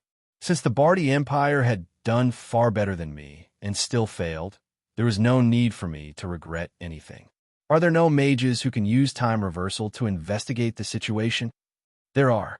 That's how they do it, which makes the answer even more unbelievable. As he said this, he handed me a letter. The contents of the letter were quite confusing. You're saying that Leona walked out on her own? She even killed 2 semi-gods who tried to stop her? My expression was quite exaggerated, as if I was listening to a fairy tale. How could I possibly believe something so ridiculous? But then, oh, I got it. Just tell them that. My reply actually became quite calm. In my understanding, such ridiculous nonsense was actually quite believable. Many thoughts and facts rearranged themselves in my mind as I picked out all the possibilities to verify. Logical reasoning was nothing more than verifying the truth and eliminating false information. Sometimes, the more ridiculous the truth, the more likely it was that I would reveal the truth that I needed. I faintly thought of a possibility. After thinking about it, I felt that it was more and more likely. But now, I was regretting it. I really should have just killed Leona back then. I never expected that Leona would be such an important chess piece. But in this world, the most useless thing of all was regret medicine. At the very least, this 30-meter-tall black demon before me would feel the same way. This demon was probably unable to stand being pressured by the worms that he usually looked down on. So he suddenly jumped out and activated his peerless mode on the battlefield as he wantonly harvested the lives of ordinary soldiers. And then, there was no and then. 7 high-level magic spells simultaneously hit him. I was only able to identify the horoscope-type misfortune magic and meteor magic. The former was something that I had learned in secret when I was trying to change my fate, while the latter was simply too easy to identify due to its aura, especially after that unlucky demon was smashed into minced meat. As expected, idiots who casually use peerless techniques on the battlefield usually don't live long. I had just been quite pleased with myself and was prepared to continue waiting here, but a sudden situation forced me to rush onto the battlefield and act like an idiot. Chapter 777. In a battle, the first to attack would usually have many advantages. The most important of these was probably choosing the initiative, which would allow the devil to start the battle in the area of his or her choice. If the devil still wasn't able to obtain an advantage, it would mean that the difference in power level between the devils and the devils had reached a point where tactics and strategies wouldn't be able to make up for it. No matter what the devil did, it would be difficult for the devils to win. Just as the human alliance had predicted, fighting on 2 fronts gave the devils tremendous pressure. Countless balls of light rose up from the eastern front as the Dragon Knight and elite squadrons simultaneously broke through the devils' defenses. Even though it was obvious that this was a final battle, it was actually a suppressive attack. The powerful devils defending the western front received news of this and immediately headed to the eastern front under the Devil Lord's orders. Several hours later, the battle on the western front also started burning even more fiercely than before. The icy ocean became an ice bridge for the devils to land on. The devils successfully landed on the defensive line's blind spots, making the original defensive lines and fortresses useless. The overly close distance between Asalivis and the western coast became the devils' fatal weakness. As long as the devils advanced at full force, the western front lines would soon reach the outskirts of Asalivis. The devils' final hope was the dimensional door in the inner city of Asalivus. It could be said that this attack was quite vicious. The devil army would be forced to defend the devil's vitals, or else it would be over for them. And so, the powerful devils and devil squadrons that had just left for the eastern front lines immediately received new orders to return to the western front lines. In fact, they even sent reinforcements from the eastern front lines. From a commanding standpoint, this was the correct order. But when considering the actual situation on the battlefield, this was obviously rather foolish. They're going east and then west. Old Third, Sarwinston, has gone senile. Did you receive the order to go east or west? I only received one order to go east, but I'm already on the eastern front lines. The Third Devil Army disappeared? How would I know where they went? Perhaps they went around to ambush the enemy. You want them to return to the eastern front lines? Go find them yourself. In this era, most of the time, orders were still transmitted manually. At most, they would use some magic items. These magic items that could transmit long-distance messages were very rare. In previous wars, only generals and marshals could enjoy such treatment. Even devils with rich backgrounds could only give them to high-ranked devils and greater devils. Humans were still using magical engineering technology. The other species were also imitating and updating their own methods of battlefield communication. However, even the youngest of the lower planes combat squads would likely have several hundred years of history. On one hand, having such a long history represented glory and combat achievements. On the other hand, an overly closed organization would also mean that the humans were overly confident in themselves and skeptical of new things. The Devil Legion was still the same organization that it had been thousands of years ago. Messengers were sent everywhere, but the overly chaotic situation on the battlefield made it difficult for the messengers to complete their tasks. There was even a hilarious situation where the order to return to the western defense line was given before set off to the east. Some of the devil overlords didn't know how to respond to the two completely opposite orders. In the end, they simply killed a messenger and treated it as fake news to confuse their minds. Devils weren't any good people. To them, weak mortals weren't even worth mentioning. It was their own kind that they needed to be on guard against. In the devil society with a pyramid structure, the happiest thing was never victory or glory. Instead, it was the sudden death of one's superior, which made room for one's position. Thus, in the midst of chaos, many high-ranking commanders mysteriously became hot-headed and completed a suicidal charge, dying on the battlefield in an instant. In the past, this would have been considered a normal loss of life. In fact, it was even believed to be beneficial for the Devil Society, which would naturally cause the weak to be eliminated. But now, this only made the chaos even worse. The worst part was the next part of the Devil Legion's order. The Devil Legion began to draw on the eastern defense line in an attempt to strengthen Asalivus' defenses. This order seemed quite normal, but if you were in such an environment where you were facing a frightening dragon and damned holy light, even though the battle would be difficult, and your brothers were still holding their ground not far away, barely managing to hold on, then your brothers suddenly ran away, giving up their position to the enemy, and you would be surrounded from both sides. They've all run away. We've been abandoned. Anyone who doesn't run away will be an idiot. Chaos was quite easy to spread. The more urgent orders were given, the more chaos the Devil Legion would create if there wasn't an orderly command system. In the past, this wouldn't have been a problem. That was because every Devil Legion was relatively independent. Every Devil Legion would have their own subordinate legions and superiors. Level by level, these subordinate legions would all pledge their loyalty to a certain Devil Lord.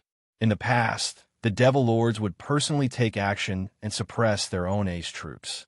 They would then contact their subordinate legions to control the situation. But now, there were only 2 Devil Lords left. Most of the ace troops were empty. The most chaotic ones would be the ace troops that had lost their leaders. Sarwinston might have been an excellent ruler, but he definitely wasn't an excellent battlefield commander. Since the Devil Lords were no longer around, Sarwinston unhesitatingly took over the Devil Lords' armies. He took away the highest-ranked Devil Lords who were most likely to become the next Devil Lord, and sent his most trusted subordinates to Sarenston.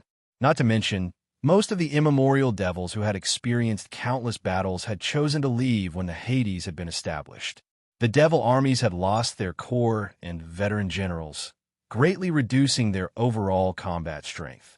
With Sarenston's actions, the Devil Legion's ace troops' overall combat strength would likely be less than a third of their original strength. Although this series of actions helped to solidify his authority, at this time, the truly authoritative and prestigious veteran generals were no longer around. Only a few small characters who only knew how to suck up to him were making decisions. Not to mention the devil's traditions. While many of the devil generals who were powerless but held high positions disappeared, not only was the chaos not limited, it was even expanded due to the demands of those who wanted it. The withdrawal of the Eastern Battlefront's main forces caused the second-line devil armies on the Eastern Battlefront to panic as if they had been abandoned. Many devil armies started retreating even without receiving explicit orders. Even before the Western Battlefront showed results, the Eastern Battlefront actually showed signs of collapsing. Even the Royal Dragon Knights and White Wolf Guards, who acted as the vanguard, couldn't believe that the legendary devil armies would actually be so easy to deal with. They were already showing signs of collapsing before the battle even started. Of course, the devils wouldn't possibly allow this to happen. Sarenston personally went to the Eastern Battlefront to stabilize the situation and stabilize everyone's morale. The last remaining Devil Lord was given the same mission, but his target was the Western Battlefront. I was currently hesitating as I looked at the gigantic golden phoenix that reached the clouds. This golden crispy chicken looks so delicious. Cough, cough. I mean, little TIAs won't make trouble for me after I kill all the Devil Lords, right? Chapter 778. Devils were probably the species that had declined the most in this holy war. Devils were the most ancient species in the Chaos Abyss. In most people's minds, devils were actually an evil species equal to demons. Devils were the most difficult enemies to deal with in the entire universe. 9 Devil Lords, 3 Devil Main Gods, and militarized society. They were the most evil species that possessed both slyness and power. Many people believed that devils were far more evil and difficult to deal with than the chaotic and direct demons. Nobody expected that devils would decline so quickly and in such a pitiful manner. But if one traced back to the source, some things would definitely have happened 10 years ago. The current devils are no longer the ancient species from 10 years ago. Rather than saying that the former devil lords who joined the Hades were traitors, it's more accurate to say that they took most of their resources with them. They're now the main group of devils. Devils were an ancient species. They were the result of the first generation of humans collectively betraying the Order faction. Arguing about what had happened was meaningless. However, their civilization that had survived the War of Gods had gradually become the scariest type of evil through history and the influence of the Chaos Abyss. Devils didn't like to appear under the sun due to schemes, deceptions, and agreements. But if you became their enemy or were targeted by them, you wouldn't even know how you died. Devils had a typical pyramidal society. The higher the rank, the more sly and powerful they would be. That was because the stupid and weak devils would all become stepping stones for those who were stronger than them to climb up the ladder. However, the devil hierarchy had always remained abnormally stable. Not only did the devil lords change much more slowly than the other species, there was also a rare peace after the transfer of power. For those in power, the day they lost their status and authority would be the day they died. However, the competition between the middle and lower ranks of the devils was incredibly cruel. However, the higher-ups were abnormally peaceful. It was this incomprehensible unity that allowed the devils to successfully accumulate enough powerful individuals over time, giving them the ability to fight against the demons. Outsiders might not understand, but I knew quite well. Back then, the devils still maintained a relatively complete organizational structure. The upper echelons of the devils seemed peaceful, but in reality, they had always been divided into 2 groups. One group was the new elite of the devil race, led by the tyrant of tyranny. They were ambitious and had their own plans and goals for the entire world. The other group would be the ancient humans. In the eyes of the younger generation, these slow-moving old fellows had their claws, teeth, and willpower eroded by time.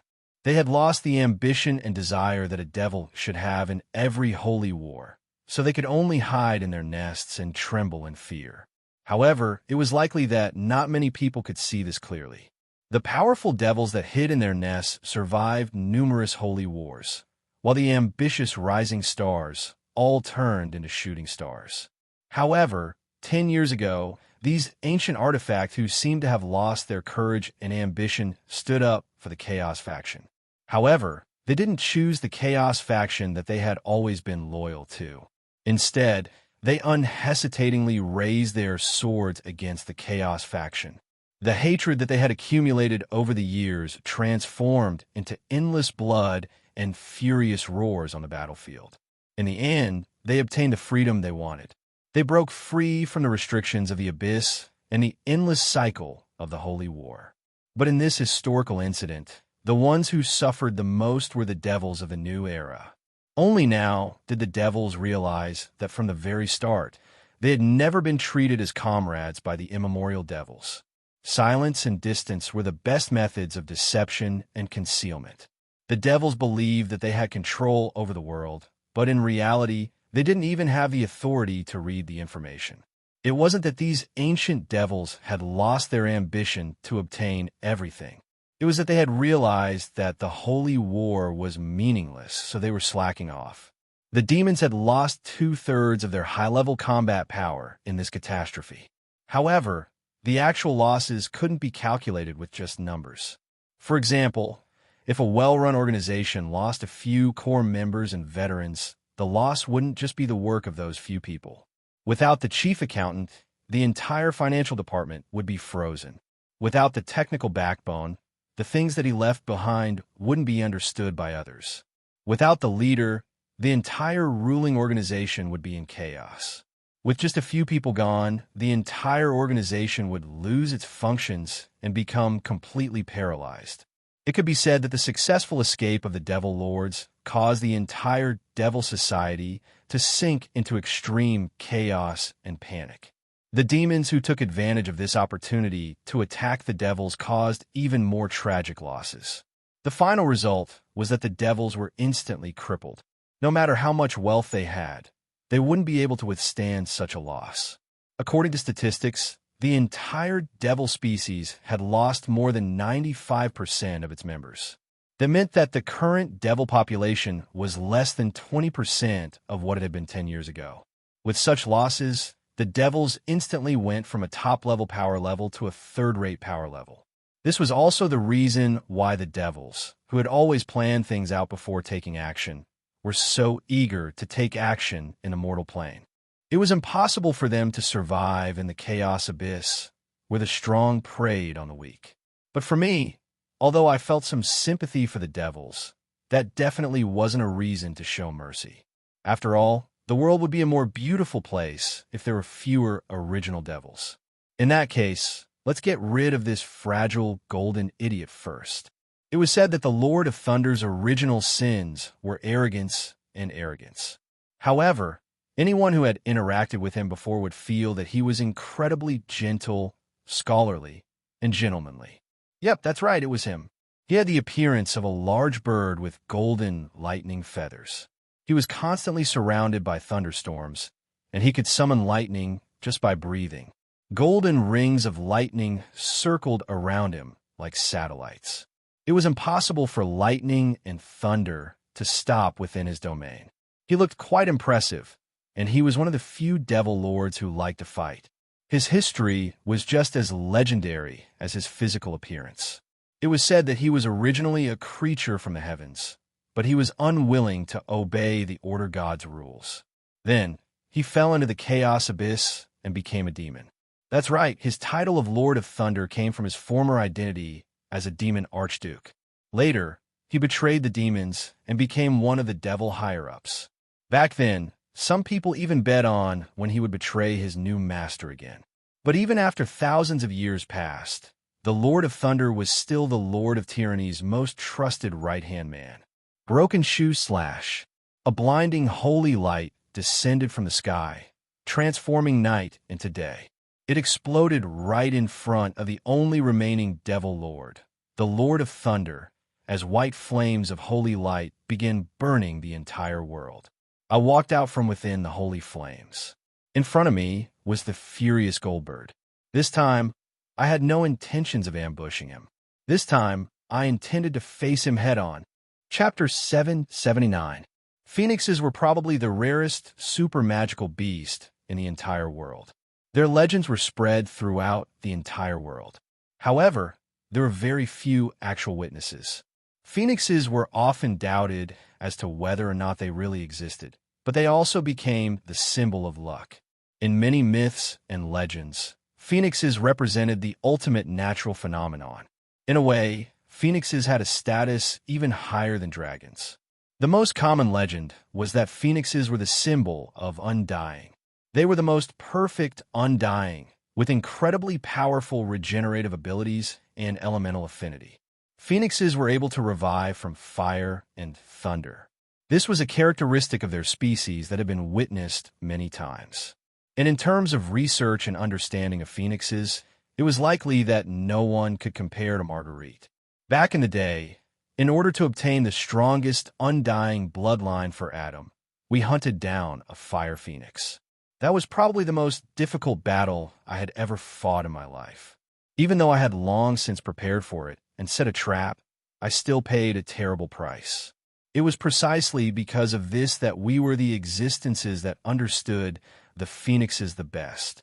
After all, only enemies would dig up all information about you and completely understand your weaknesses and strengths. Phoenixes are actually the fluctuations of the elemental tide. Rather than calling them a creature, it's more accurate to call them a natural phenomenon caused by the elemental tide. Yes, phoenixes are a natural phenomenon. Perhaps this explanation was quite similar to elemental creatures, but it was foundationally different. The gathering of fire would create fire elemental creatures. Fire elemental creatures' bodies would be formed from the gathering of countless fire elements. The rise and fall of the elemental tide would affect the entire world. This powerful fluctuation created elemental phoenixes. Phoenixes were the shadow of the elemental tide. They were the result of the elemental tide's fluctuations. They didn't have a physical body. Although they were similar to elemental creatures, they surpassed elemental creatures. Phoenixes were closer to a concept than elemental creatures. They were capable of choosing elemental creatures' powerful traits. They were so difficult to deal with in actual combat that it was disgusting. Phoenixes were incredibly rare in number because they would only be born during the elemental tide's intense fluctuations. More than 70% of all phoenixes would be born during the Holy War, while 30% would be born during special times. Waves could interfere and fuse with each other. If two elemental phoenixes of the same species were together, they would fuse and evolve. Or perhaps it should be said that they would exchange information about each other, becoming even more unified. It could be said that there were only 4 phoenixes that represented the 4 elements in this world, but it could also be said that there were hundreds of phoenixes in this world. Each phoenix was a part of a phenomenon. It existed when you observed it, and it could merge at any time, or it could disappear at any time. The fire phoenix that we killed was just a small part of it, just an individual. Most likely, not even main gods would be able to completely kill a true primordial elemental phoenix. In the Great Snow Mountain Demon Realm, there was one of the most ancient elemental phoenixes. They were the rulers of ice and snow. They were born from the water element and could be said to be the most ancient ice elemental creature. It's not that I don't know how powerful it is, but it's definitely not weaker than any elemental playmaster. The Lord of Lightning before him was also a phoenix, but it wasn't the original 4 elemental phoenix. Instead, it represented the natural phenomenon of wind giving birth to light, and it was also the most ancient light elemental life form. All right, considering light's history, compared to the old matriarch of the Great Snow Mountain demonic realm, he was still a young lad. The Lord of Lightning's very existence was the natural phenomenon of the birth of light. However, some people viewed it as the result of fear and taboo. Very few people would think deeply about what elements the supreme light and holy light were made of since the entire world was constructed from the four elements. Perhaps some people had truly thought about it before, but the result was either the god of holy light being burned at a stake or being secretly executed. After all, the unknown was the best background for the venerated. If something could be studied under a magnifying glass, then it wouldn't be worthy of respect or belief. However, there was actually nothing mysterious about the origin of light. Just like how the wind element gave birth to lightning, the light element was also a derivative of the wind element. Holy light was also a variant of light. It was only natural that holy light would have other elements mixed in as well. After all matter was created from the four elements. This was the same for all composite elements. The birth of the Lord of Lightning was proof of this fact. The Lord of Lightning was born in the upper planes. He was born with the perfect control of light and wind. However, just as existence alone was something that the entire Holy Light faction felt uncomfortable about. Light is a low-level element of the wind element. Then, in the eyes of fools, isn't light even lower than wind? Actually, there wasn't a direct relationship between the higher-level and lower-level elements.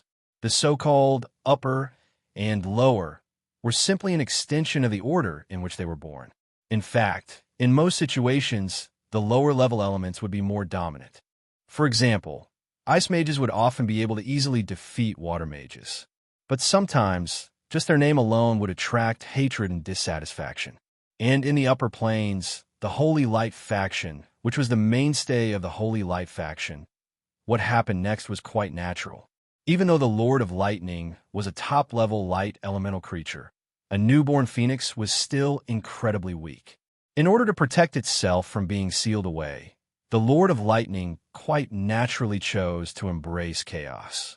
Perhaps this would make people confused, but darkness and chaos weren't necessarily related at all. Just like how Holy Light had chosen the Order faction simply because it had chosen the Order faction. Meanwhile, the Lord of Lightning was a natural phenomenon of light that didn't have much to do with Holy Light itself. Instead, it was closer to natural phenomena such as lightning and light. It was completely possible for light to choose chaos over chaos. And so, the Lord of Lightning naturally became the most wanted criminal in the entire Holy Light world. Only the lower planes would be able to protect him. But as a light-type creature, the Lord of Lightning underestimated how chaotic the demon world was. This greatly contradicted his nature. In the end, the Lord of Lightning betrayed him and joined the devils, who were closer to order. Doubtlessly, even though the Lord of Lightning wasn't even 2,000 years old yet, he was still the strongest devil of the new generation. It was only natural that he would become the Devil Lord. And since he was simultaneously despised by the demons and the upper planes, he naturally became a staunch supporter of the devils. That was because he had nowhere else to go. It would be a bit of a stretch to say that the Lord of Lightning was arrogant.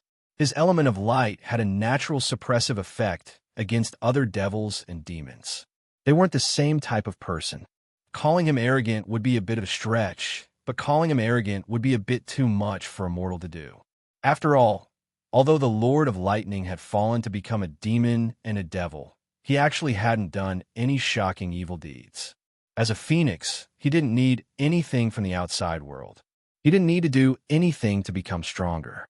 But after so many years, the Lord of Lightning was now tied to the devil's faction.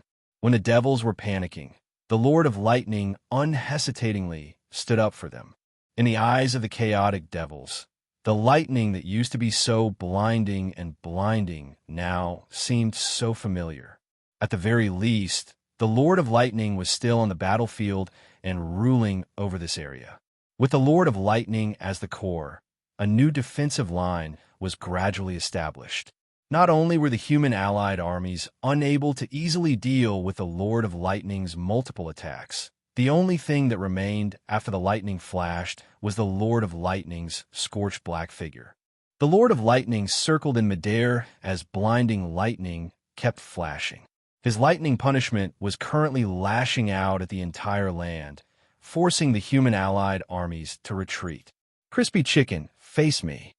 Certain existences would be incredibly sensitive to certain words. It was said that the Lord of Lightning was especially sensitive to words such as chicken and hen. This time, the fairies weren't lying to me. I instantly felt like the Lord of Lightning had locked onto me. I felt a fatal sense of danger and broke out in a cold sweat. I hurriedly flew up, but the Lord of Lightning was actually still able to chase after me, even as he jumped in place.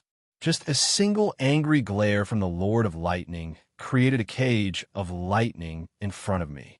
The next instant, lightning gathered on my body. Endless amounts of lightning danced like lightning snakes. Lightning was so fast that it was impossible for me to react. But soon, the lightning dissipated. I was still smiling as I looked at the Lord of Lightning.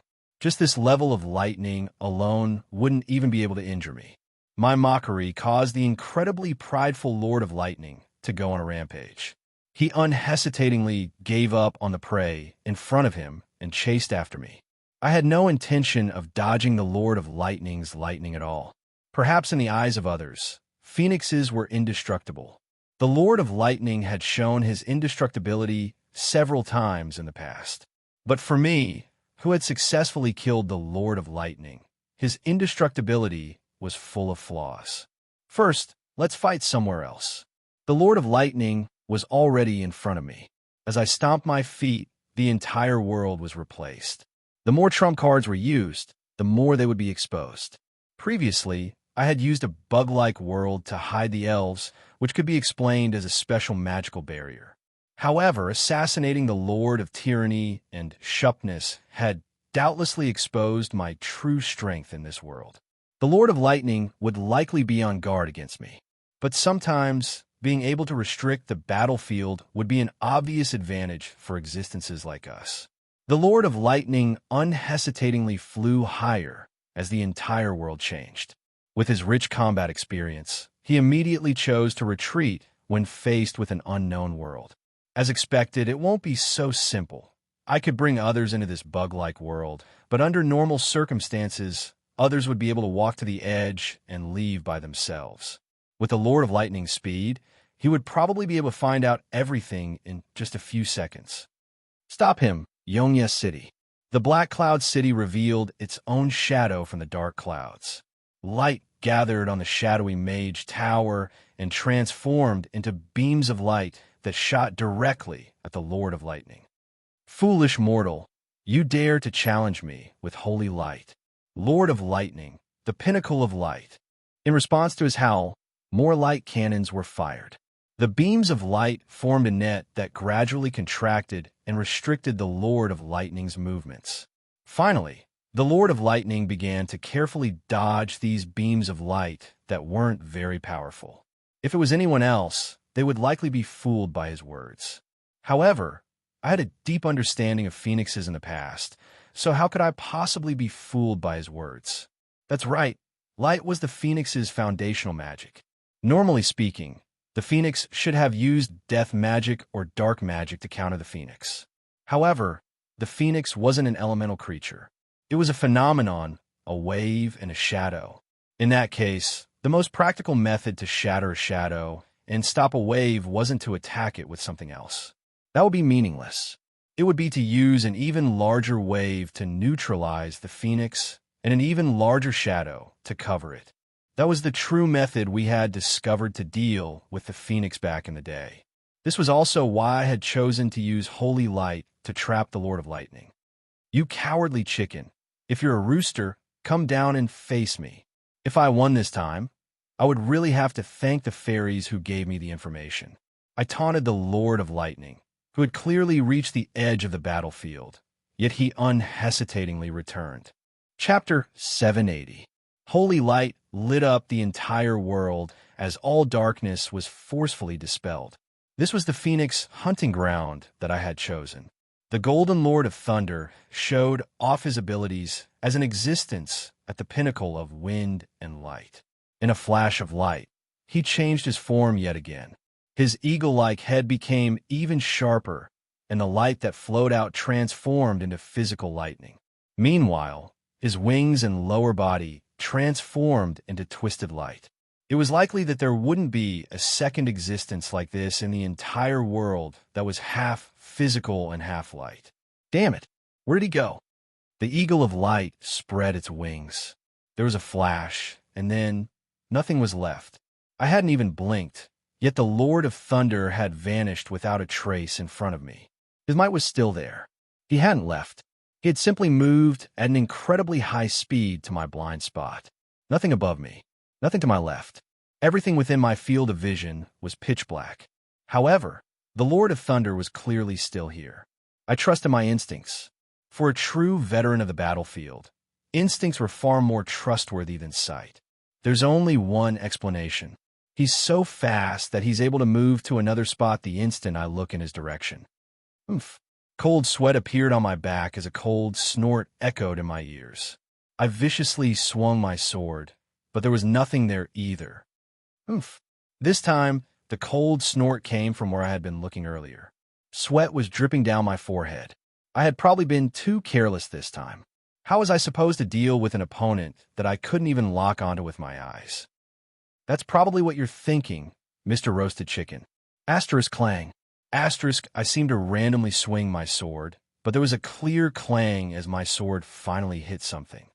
The Lord of Thunder's surprised voice revealed his confusion. He probably couldn't understand how I had managed to simultaneously see where he was. What was even more incomprehensible was that even though he could read my mind, he was unable to see my actions. I apologize. I've already met far too many opponents that can read minds. Phoenixes were capable of distinguishing between good and evil, as well as reading minds. This wasn't just a legend. This was a natural talent of their species. However, this was completely different from the mind reading of spiritual creatures. They were creatures from another plane, and they themselves were a stream of information. Observing other individuals was equivalent to reading other individuals' information. In that case, it would actually be quite easy to deal with Harlois. All Harlois needed to do was make some preparations beforehand, such as adding on additional cat clone armor pieces. Cough, cough. I meant using Harlois clones to mess with Harlois thoughts. Of course, I wouldn't explain to him how he had made such a mistake. Unlike that bastard who only cared about the thrill of battle, what I loved the most was to see my opponent die without even realizing it. The more information about me was leaked, the better. At this moment, the lights in the distance were dimming. The Tower of Holy Light in the Hades had extinguished its own light. In this area, I had become the only source of light. And this was also necessary to completely seal off the Phoenix's immortality. My battle with the Phoenix from back in the day, as well as my analysis of the Phoenix's materials, allowed me to clearly see the true nature of Phoenixes. Phoenixes were creatures of this world, but didn't exist in this world. That was why Phoenixes had many special privileges. For instance, their physical bodies in a mortal plane were actually nothing more than a projection of their entire information stream. Although that was their main body, it wasn't their entire body. Simply killing their main body would allow them to use their own methods to move around in this world and then jump onto other similar objects to be reborn. It was just like deleting a client. It would be impossible to delete a server. The Fire Phoenix was killed, but as long as it was in the vicinity, based on the size and strength of its main body, the weakest would be several hundred kilometers away. As long as there were flames in the vicinity, it would be easy to project a new physical body and be reborn from the flames. The foundational reason why the Duke of Thunder hadn't died despite being hunted down by the Holy Light faction gods was because there was light everywhere in the mortal plane. Even if he was killed at night, he could still be reborn using starlight. And if there wasn't even a speck of light in the surroundings, the information stream without a vessel would rapidly flow away. The Duke of Thunder would naturally enter a weakened state, gradually consuming his main body in order to maintain his existence. Of course, this was only possible in theory. After all, the mortal plane was an elemental plane composed of many different elements. Since everything was in a natural cycle, how could it be possible to eliminate any one element? You're no longer the first weakling I've killed. How could I not know your weaknesses? My words received no response, but the Duke of Thunder's thunderous roars expressed his anger. Although this place was filled with Hades, there was still light here. The Duke of Thunder did his best to understand the principles of light here, but discovered nothing. This wasn't the light element that he was familiar with at all. It would be quite foolish of me to still not notice that something was wrong with the situation and retreat first. But it's too late, little chicken. I heard that it doesn't snow in hell, so let me treat you to some spring snow. I had more than enough time. I used my Northland's ice magic sword, and a snowstorm covered the arena. Not only did this limit the distance between us, it also drove away all the remaining light element. Thanks to the Tower of Salvation in the Hades, all the light element here had been extracted. The only thing that was still glowing was my Dawn Holy Sword. I took a deep breath. The lightning burr before me was fading away, but it still couldn't be underestimated. I prepared so much, so it all depends on this one. That's right, I had never been a good person who would sacrifice myself for others. Nor would I forcefully stand out and challenge the Duke of Thunder to a duel. That was all, because every part of a phoenix's body was a treasure. Even though Roland brought the only remaining Devil Lord into his personal hell world, the battle didn't stop there. In fact, it was quite the opposite. The Duke of Thunder's disappearance and the fact that he hadn't reappeared for so long caused panic to spread amongst the devils. But even so, the human allied army was still unable to advance. The temporary defenses and fortresses had already become meat harvesters that were harvesting the blood of both sides. The mages' war puppets had already entered the battlefield. However, they discovered to their astonishment that even the incredibly strong diamond puppets were at a disadvantage against the powerful devils. Even though cannon fire was incessantly coming from behind, and even though magic support had never stopped, and even though they had chosen this battlefield of their own volition, they were still unable to advance. Even though we have so many advantages, why can't we win? The reason? It was quite direct and cruel. The difference in power level. From the very start, both sides' individual power levels weren't on the same level. The humans' top-level combat strength, elite troops, and existences that could obtain a gold evaluation would be nothing more than a common soldier with a few servants in the Devil faction. According to HE's usual evaluation, humans had the lowest level black iron bloodline. Meanwhile, adult devils had the highest level gold bloodline, just like demons. Even if the evaluation wasn't accurate, the tremendous difference in power level was being displayed in a cruel manner. A devil casually grabbed a steel greatsword that slashed at full power. A spear that finally managed to pierce the devil's abdomen with great difficulty was unable to even pierce through the devil's scales. Meanwhile, an enemy that was 2 or 3 times as tall as the devil would easily split the devil's upper and lower body in half with a simple grab. The Ottoman mercenaries suffered the greatest casualties. Since they were naval forces, they didn't have any armor or enchanted weapons to begin with.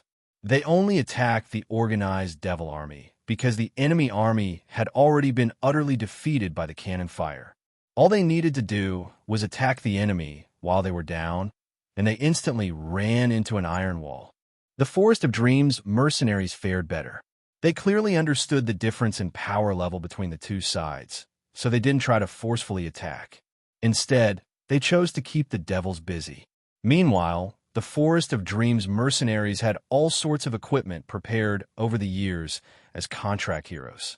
Since they knew that they would be fighting against the devils, they had long since prepared cold steel weapons and armor that were especially effective against creatures from the lower planes. These magical metal weapons only needed to be slightly enchanted, and just touching them would cause the devils to blister. Even so, the lower plane's combat strength was still far too cruel for the humans. More and more devils were recovering from the chaos, and the human side's casualty ratio was already more than 3-to-1. This would only continue increasing. Fortunately, the mage country's war puppets and summon beasts were the main fighting force right now. The devils didn't have anything like morale seeds, so they didn't need to worry about too many casualties causing their main force to collapse. The mages in the rear saw this and gave up on trying to get close to the devil army.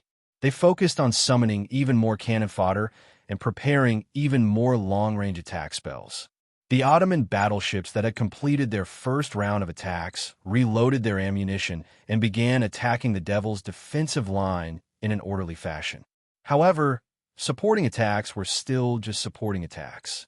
If they were too far away, their attack range would be limited. In order to break through the Devil's defensive line, they would still need to sacrifice their own infantry. Finally, when the Ottoman battleships had lost more than half of their naval forces, the mage country's archmages were no longer able to watch this any longer. Numerous high-level mages stood up. They began to forcefully attack the Devil's defensive line under the leadership of the emblematic truth-level archmages. Meanwhile, the Devil's unimaginable reinforcements finally arrived from a blind spot in their vision. The leader of these reinforcements was an old acquaintance of Roland's, or more accurately, an old enemy. Chapter 781. The 100th level of the Chaos Abyss, the Ashen Furnace, the Giant's Iron City. This was one of the few safe zones in the Chaos Abyss. Since there were so many dimensional doors here, this was also the largest city and trading center in the Chaos Abyss. Not long ago, this place had once been a battlefield. The Chaos War God had once fought against the strongest adventuring team in the mortal plane here. Even now, the battlefield was nothing but rubble. But now, this neutral city was no longer able to maintain its previous independent status. The Silent War God gazed at the nearby Ashen Plaza under the Black Iron City Gate. There, several dozen large altars had been activated, and a gigantic dimensional door had been opened. Countless demons from various countries in the Chaos Abyss were entering this dimensional door. Demons didn't have a standard type. As long as Donati's wanted to, he could have all sorts of strangely shaped demons with 8 legs and 9 arms. However, it was impossible to fake their power level. Judging from their gigantic bodies and natural chaos domains, every demon here was an elite, powerful individual that had accumulated power for several hundred years. The giant Donatis watched as the armies gathered in the distance. Although most of them weren't his subordinates, just thinking about the upcoming battle caused the war god's blood to boil as he eternally thirsted for battle. Where the Chaos War God was fighting was a spectacle in and of itself. This also meant that the seeds of war had been ignited. There was originally no one around Donatis at all. Even the most arrogant demon lord would carefully restrain his aura and slow his footsteps when he passed by the war god's feet.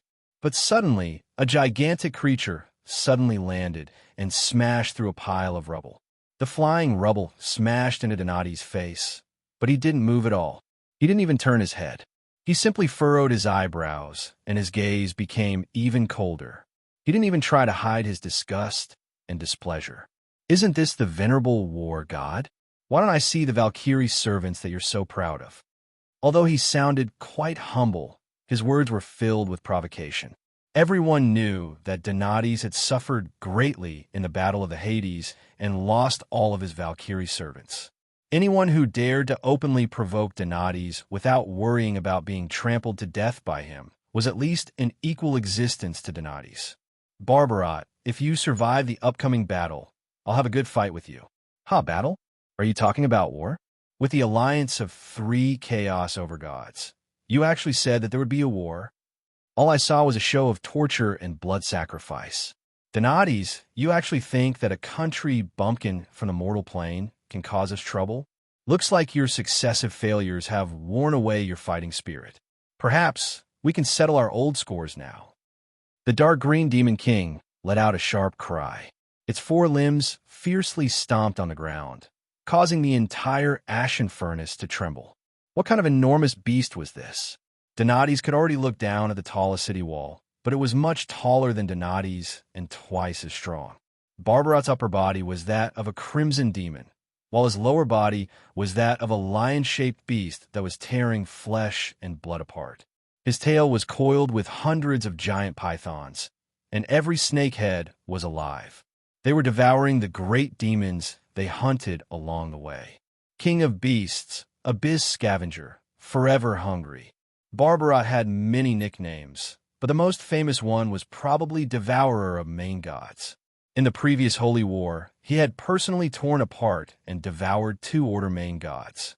As for the other main gods that he had devoured, would they even remember how much bread they had eaten?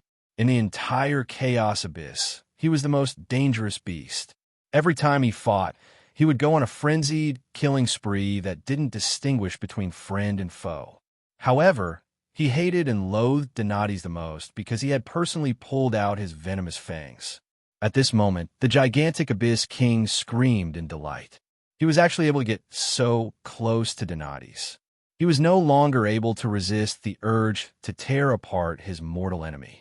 Donati's frowned even more. Even though he already had his own strategic plan, he knew that Barbarat was completely uncontrollable and could go crazy at any moment. Donati's could only unsheath his sword and be on guard in order to avoid losing out. Barbarat became even more excited when he saw Donati's unsheath his sword. Large amounts of stinky blood flowed out of his mouth, and the snakes on his tail even forgot to eat as they hissed at the war god. A battle to the death was about to begin. It would seem that these 2 powerful existences were going to fight to the death before the demon allied army even set out. However, some people had finally reached an agreement with great difficulty. How could they possibly allow such a scene to happen? Hey, let's at least last until we reach the mortal plane before we fight amongst ourselves. A black bat-winged demon descended from the sky. This time, Sophocles the Deceiver didn't carry his familiar greatsword on his back. This was different from how he usually only carried a single sword. Sophocles the Deceiver was the initiator of this alliance. This time, he was wearing a dazzling golden enchanted armor that made his entire body seem like a golden statue. His entire physical body was covered in armor. If one didn't look at his face, he would seem even more like a war god than Donati's. Isn't this the little bat that ran away in panic? Why are you dressed like a golden turtle? Could it be that it's true that you were scared witless by a bumpkin from the mortal plane and ran back to the chaos abyss with your tail between your legs? Barbarat's words immediately caused Sophocles to be in a terrible mood. Barbarat truly lived up to his reputation as the most unpopular Chaos main god in the Chaos faction. I don't even know what you're afraid of. Is there anything in a mortal plane that can stop us now that 3 Chaos main gods have left? 4, it's 4. Sophocles smiled as he raised 4 fingers. He was so excited that he couldn't contain his excitement over his scheme's success. 4? Who else? The leader of the devils, the lord of tyranny, Sarwinston. However, from today onwards, from the moment that we step into the mortal plane, the devil lords and devils will become history. The devil lords and devils have become history. All that's left now is our closest friend, Abyss Demon Sarwinston. Even Donati's, who was incredibly knowledgeable, revealed an expression of astonishment upon hearing this. Barbarat, who seemed to have absolutely no brains or ability to control himself, also carefully considered the pros and cons of this plan. The devils had always been believed to be a powerful species equal to the demons. The devils and demons had never stopped fighting in the lower planes. Every time the Holy War began, the devils and demons would always drag each other down. The Lord of Tyranny, Sarwinston, was also an incredibly powerful existence. He was the most terrifying evil existence in the entire universe. Now, according to Sophocles' words, the entire devil species and devil lord had given up on their dignity and identity as devils and chosen to become demons. This was probably the most astonishing victory for the entire demon species in the past 5,000 years. The 2 Chaos main gods immediately thought that Sophocles had lost his mind and was joking about something like this. However, they then discovered that they had fallen into a trap of thought. Why can't Sarwinston give up on the devils? Since the devils' decline had caused the entire lower planes to work together to devour them, and the demons would definitely deal with them after the Holy War ended. Rather than dying slowly with their remaining territories and species, it would be better for them to completely give up on their dignity and identity as devils and become a demon. This seemed to be the best choice given the current situation. Why couldn't they give up? Just because they were the leader of the devils? In the face of survival, everything else could be sacrificed. If they could survive to the very end, why couldn't they give up on this useless crown? Ha! It took me quite a bit of persuasion to make Sarwinston agree to my conditions. He's extraordinarily stubborn. I really have to thank Cavendish's older brother.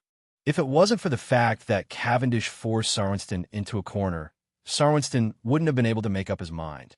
Nobody responded to Sophocles' words, nor did he need a response. Donades continued looking forward.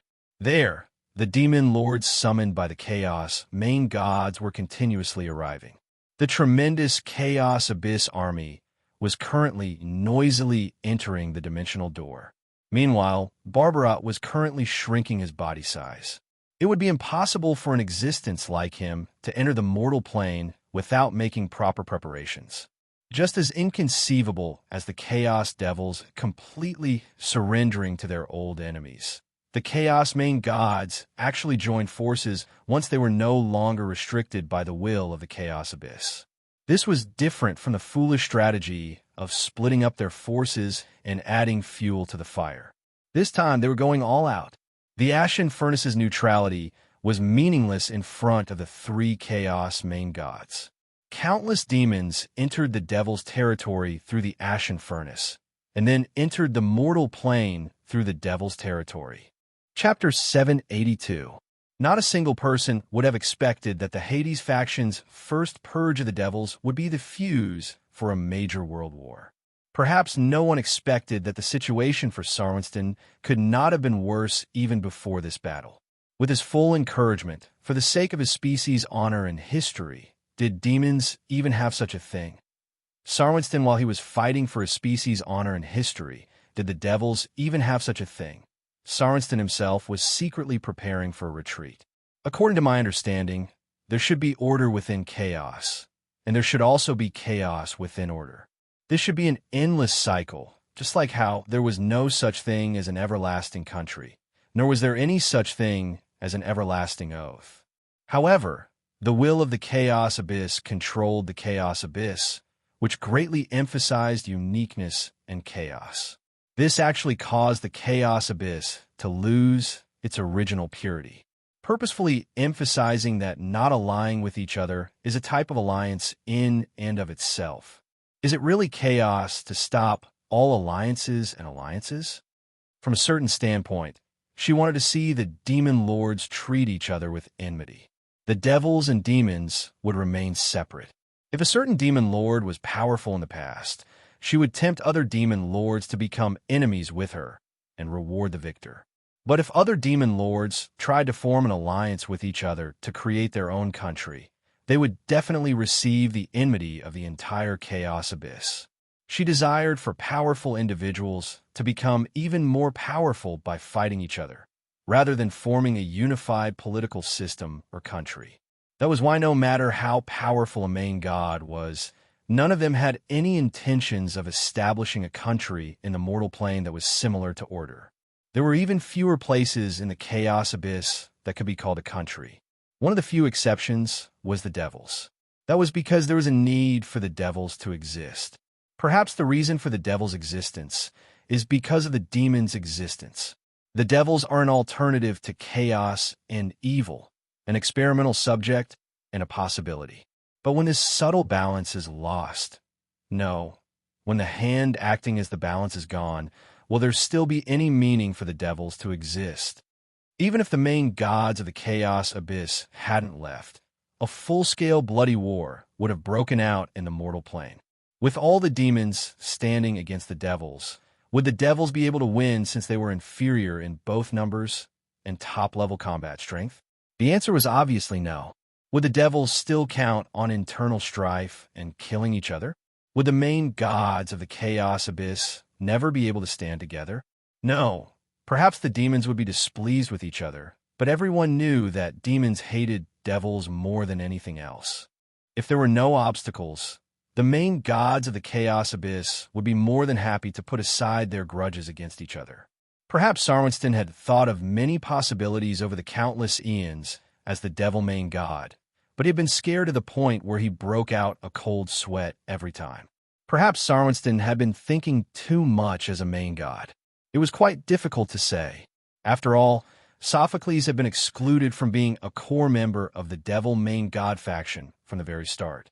But before this battle, Sophocles was already the sole leader of the Devil main god faction.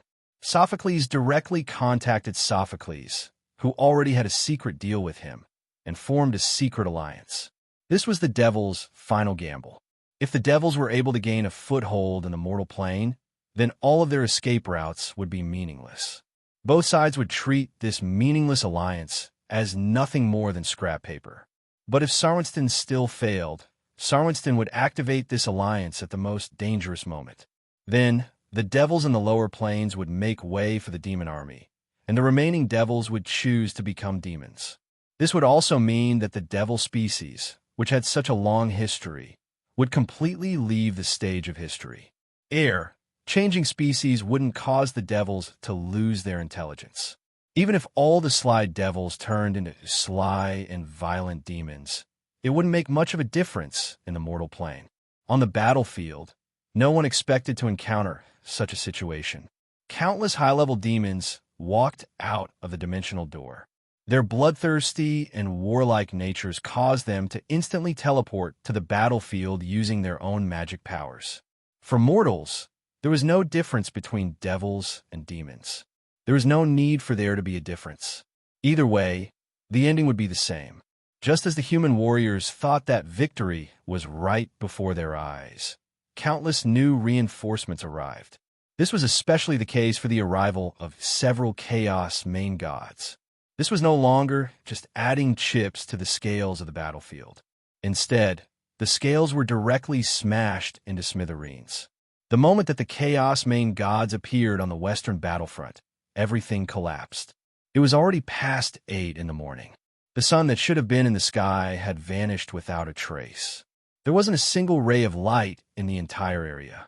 The black-winged Sophocles was howling in midair as he devoured every bit of light. Donades slowly pulled out his heavy sword from the ground with a satisfied smile on his face. Several minutes ago, the two Divine Truth level mages had sacrificed themselves to bring up the rear. They had given Donades plenty of joy by sacrificing themselves. Donades decided to make an exception and abandon his hatred of mages to collect the souls of these brave and powerful mages. He made an exception and gave these two mages a chance to become the fallen Valkyrie. Barbara was the only pure demon among the three, and he was currently enjoying the joy of battle and slaughter just like any other ordinary demon. However, he seemed to have lost his mind from all the killing and charged right into the Devil's battle formation. However, there wasn't much of a difference to him. In fact, it was quite the opposite. The Devils that were slightly tougher were actually more to his taste. I was humming a little tune as I walked out of that world. I was still feeling happy about my spoils of war when I saw such an astonishing scene. The sky was pitch black. Only hellfire meteors were creating flames and destruction. The demons were having a feast of slaughter, and the gigantic bronze war god was searching for his next target. Not only were the humans collapsing in front of such a tremendous number of high-level demons, even the Devils were fleeing. From the moment that the demons arrived on the battlefield, they no longer had the habit of treating the Devils as their allies. Hey, I had the advantage just now. Did I go to the wrong place? Perhaps I opened the door the wrong way. Wait, let me close the door and try again. I entered and exited just like before. I could only helplessly sigh. It would seem that I had truly gone too far this time. No, there were still some differences from before. For example, the bronze war god was currently staring at me as if he was looking at some rare treasure, even though there were two mountains between us. Meanwhile, Sophocles the deceiver who was in midair also revealed an expression of undisguised delight. Roland, I found you. At this moment, the entire battlefield paused as everyone looked at me. Afu, do you still remember the friendly alliance between us? All right, let's talk later. That gigantic war god was already charging over. I was about to run. Donades, I didn't do anything to you. Cough, did you forget that you smashed him with Ice Aeon earlier? That time in the Elven Kingdom. Also, that friendly alliance they had to work together to deal with Cavendish. Do you really think that if they have a chance to kill you, they'll consider having one less person to deal with Cavendish? Silly cat, do you know how cats die? She specializes in telling the truth. I kicked the silly cat's clone far away as I took a deep breath, raised my sword and shield, and prepared myself for battle. Perhaps I was still more than 10 kilometers away, but for a Chaos main god, I was already right in front of him. At such a close distance, running away would be meaningless. If I wanted to survive, I could only fight to the death. Chapter 783. What would happen when multiple Chaos main gods appeared on the same battlefield? Everything would descend into chaos and fear. All dimensional laws would become chaotic, and as the Chaos main gods went all out, the collapse of order would become even more obvious. There was not a single ray of light in the sky. Even those with night vision wouldn't be able to see more than 100 meters away. Everything would be devoured by the Light Eater. There was no need for dark clouds to exist. Spatial cracks were torn open one after another. It was likely that nobody knew what was behind those spatial cracks. After all, the unlucky ones who were devoured still hadn't returned yet. The laws of gravity were rewritten. Gigantic rocks suddenly rose up and then suddenly fell down. The apocalyptic scene from the legends was right before us. Mortals were transported back to ancient times when gods fought each other. This land had experienced far too many battles. The dimensional laws here had long since been broken. Unlike the Battle of the Hades, where the gods of the Hades maintained the stability of the battlefield, this area had long since lost the protection of the Earth God. In such a battlefield, just surviving would be a glorious achievement worthy of being recorded in the myths. But right now, surviving was truly difficult. The Bronze War God had a joyous smile as he swung his heavy sword. What his sword destroyed were mountains and city walls. Mortals were unable to attract his attention at all, but as long as they were unlucky enough to be within the range of his charge, they would have no chance of escaping. Those who were trampled to death would be the luckiest. They would die far too quickly and painlessly. Those who were enveloped by his domain of wrath would sink into an eternal battle, killing and being killed until the very last drop of their blood. This wasn't any sort of domain ability or supernatural ability. It was just that when Donati's sank into a berserk battle, all intelligent creatures around him would be affected by his emotions and fall into a never-ending berserk battle just like him. The black-winged demon in the sky also gave up on the prey before him. He glided through the sky, seeming slow, but actually quite fast as he circled around Donatis. As for whether his prey was me or Donatis, it was likely that even he himself didn't know. That was because every single word of Donatis the Deceiver would be lacking in authenticity and credibility. A pincer attack from two main gods? I'm truly honored. I smiled wryly as I lightly gripped my Holy Light sword and released a blinding light. My Dawn Holy Light sword that dispelled the darkness became the only source of light. The blinding light inadvertently revealed my boiling fighting spirit. How long has it been since I've been able to disregard everything and attack as I please? Perhaps I was influenced by Donatis' fervor for battle, or perhaps it was because I had nowhere else to retreat to, but I actually felt my blood boil for a moment. So close, yet so far away. In the hands of Sovereign, however, this was a completely different matter. Boom! The instantaneous change in perspective was now meaningless. My intuition told me that Donatis was already standing right in front of me. That thunderous roar that made my ears ring was only the sound of wind caused by his sword. My ears and eyes had lost their function, but my intuition and instincts were frantically warning me that a fatal threat was right above my head. Yet, I could only slowly mutter in a low voice. Equality? Boom! The tiny lightsaber wasn't even comparable to a toothpick in front of the war god's super heavy sword. However, the instant that the two swords clashed, the entire world could hear the sound of thunder. The lightless battlefield was illuminated by white light. This was a scorching flash that far surpassed the brightness of the sun in the daytime. After everyone lost their light, they were once again blinded by the excessive light. Thanks to this flash, everyone witnessed an inconceivable scene. Even the main god-devourer Barbarat, who was currently furiously slaughtering everyone, was so shocked that his jaw dropped. The invincible god of war was like an unlucky guy who had been hit by a giant truck. He flew backward like a bullet and rolled in the sky. Then, he landed on the ground and continued rolling, smashing through 2 fortresses and a huge mountain. Perhaps this was the first time in so many years that Donati's had been directly defeated by someone in a direct confrontation. The undefeatable and undefeatable war god was sent flying like a baseball by someone who had just come out of the oven. Even Donati's was unable to handle this frightening power. Even though he was already rolling on the ground to reduce the impact, he was still unable to move for quite a while.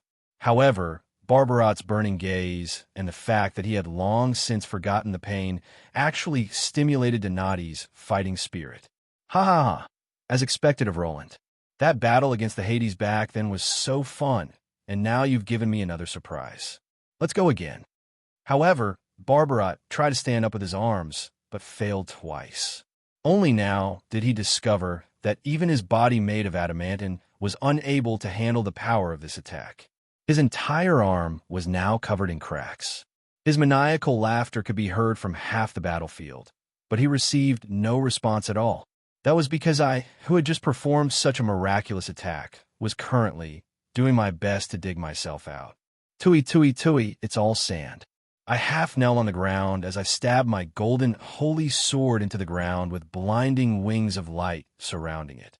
Meanwhile, I helplessly looked at my right arm and right hand, which should have been holding my sword. It's only half of my body? Isn't this too ridiculous? There was nothing on the right side of my body where my arm should have been. I didn't need to worry that I would cosplay as Yonghua, because half of my shoulder had disappeared without a trace. Such a heavy injury should have meant that I should have died. However, my wound was mysteriously covered in a faint white light, and not a single drop of blood flowed out. As expected, I shouldn't have foolishly faced you head-on. I was forced to use my trump card so quickly. That's such a waste. I was even intending to use it against you in the future when I wanted to trade blows with you. Dawn's holy sword's wings of light spread out in front of me. The Lord of Thunder's shadow furiously flapped his wings in an attempt to fly away, but finally calmed down. Meanwhile, more and more light gathered on my wound. I no longer had the time to worry about my wound. The black-winged demon Sophocles was about to begin his second round of attacks. I had originally thought that Donati's pitiful state would cause the cautious Sophocles to retreat yet again. However, this only stimulated Sophocles' vicious nature as a demon. Even though Sophocles' golden armor that was covered in flashing magical runes seemed rather laughable, the vicious expression on his demon's face revealed his determination. It would be worth it even if he was seriously injured if he could take this chance to deal with such a terrifying opponent. When the light on the right side of my body faded, my right arm and body returned to normal. I unfurled my wings of light, picked up my holy sword, and flew towards the wind. You want to beat me up while I'm down? Try to show off your own strength first. Aff you. I'm Sophocles. This time, my light sword and heavy sword didn't clash. My wings of light and the gigantic demon slowly approached each other. Darkness and light. TSK. Just as we were about to clash, I flew downwards while he flew upwards. Both of us missed each other. Why didn't you dodge if you had the guts? What a cowardly mortal. As expected, you don't have the courage to fight me head-on. Sophocles couldn't see through my ability just now, so he didn't dare to fight me head-on. I also felt that Sophocles definitely wasn't the type to fight me head-on. He definitely had some tricks up his sleeve. Huh, I've already seen through your tricks. Isn't it just some light-absorbing armor from the Halettum generation? I played with it so much that I don't even want it anymore. Did you get it at the Sky Tower last time? How is that possible? How could you possibly know?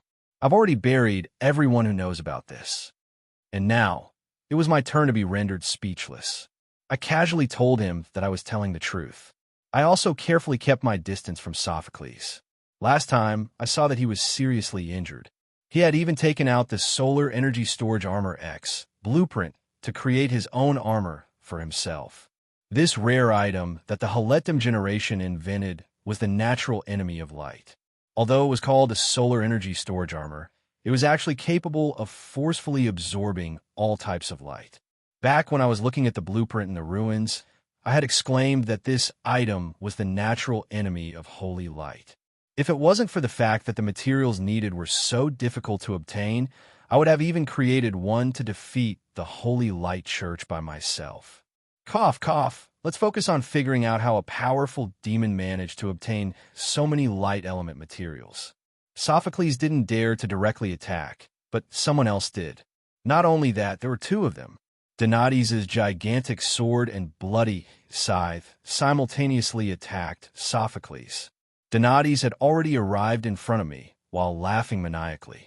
Seeing how exciting the battle was, he unhesitatingly gave up on his wailing toy as he smiled viciously. This time, Donatis was being ganged up on by three main gods, all of whom were seriously on guard. It was likely that no matter who won or lost, this battle would go down in history. My previous attack was no longer usable. As the first mortal to be ganged up on and killed by multiple main gods, I could now die in peace. As if I could only helplessly sigh as I faced the pressure of being ganged up on. I tossed aside my holy sword. Hey, brothers, someone wants to gang up on me and bully me with numbers. What do you think? There was no response. All right then. It seemed that talking nicely to these bastards was useless. You're the one. Little fire dragon. Wondrous frog seed. Two clouds of black mist appeared in the direction his arm was pointing. One blocked Donatis, and the other blocked Barbarat.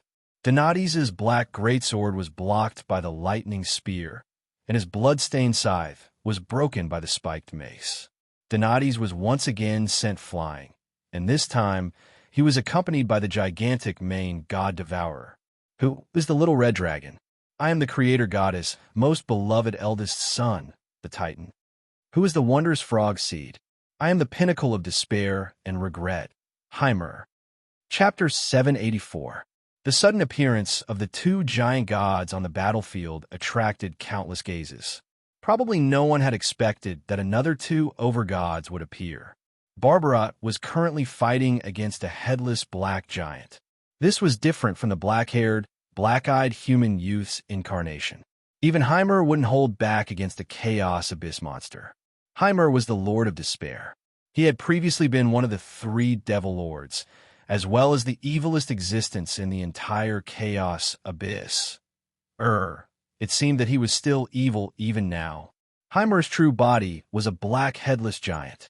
The part of his neck that should have a head was burning with black flames. What was still shouting and yelling in battle was the black flames that surrounded his physical body. It seemed that the black flames were Hymer's true body. His physical body was wielding a chained sword as he fought against Barbarat, while the flames transformed into various faces that mocked Barbarat. Even though Hymer was clearly a supreme lord, he was saying trash talk that even rural ruffians would look down on. Just a little bit more, and you would have bitten me. Oh, you stink. Did you not brush your teeth? I forgot that wild beasts are unable to use dental floss. Hey, you intend to bite me with your lower body? Actually, I think that you should get plastic surgery. Hymer's trash talk became more and more vulgar, but his attacks became even more vicious. It was obvious that he was old acquaintances with Barbarat. Although Barbarat was also a devil lord who used chainswords, the difference between Lasnina, the Lord of Curses, and Hymer would be like the difference between an apprentice and a teacher. Only later did I learn that Lasnina had truly learned sword techniques from Hymer. The chained sword, which reeked of blood and rot, was clearly venomous. Right now, it had been split into pieces. Under the corrosion of the black flames, some of them turned into vipers, some into scorpions, and some into hyenas. They crazily tore at Barbarat's body and injected venom into it. Meanwhile, Hymer's physical body acted like a ruffian as he pressed Barbarat against the ground and beat him up. Hymer took every opportunity to pull out Barbarat's hair, slap him, and pull out his teeth. Hymer. There weren't many legends about him in the mortal plane. However, it was publicly acknowledged that he was the master of all nightmares and hatred, as well as the master of mental magic. During the Battle of the Hades, Heimer, who was on a business trip plotting against Lady Storm, did not appear in the Hades. When the Hades were separated from the main plane, he remained in the main plane as the demon's most powerful force. Is there anything fishy about this? Would anyone believe me if I said it was purely an accident?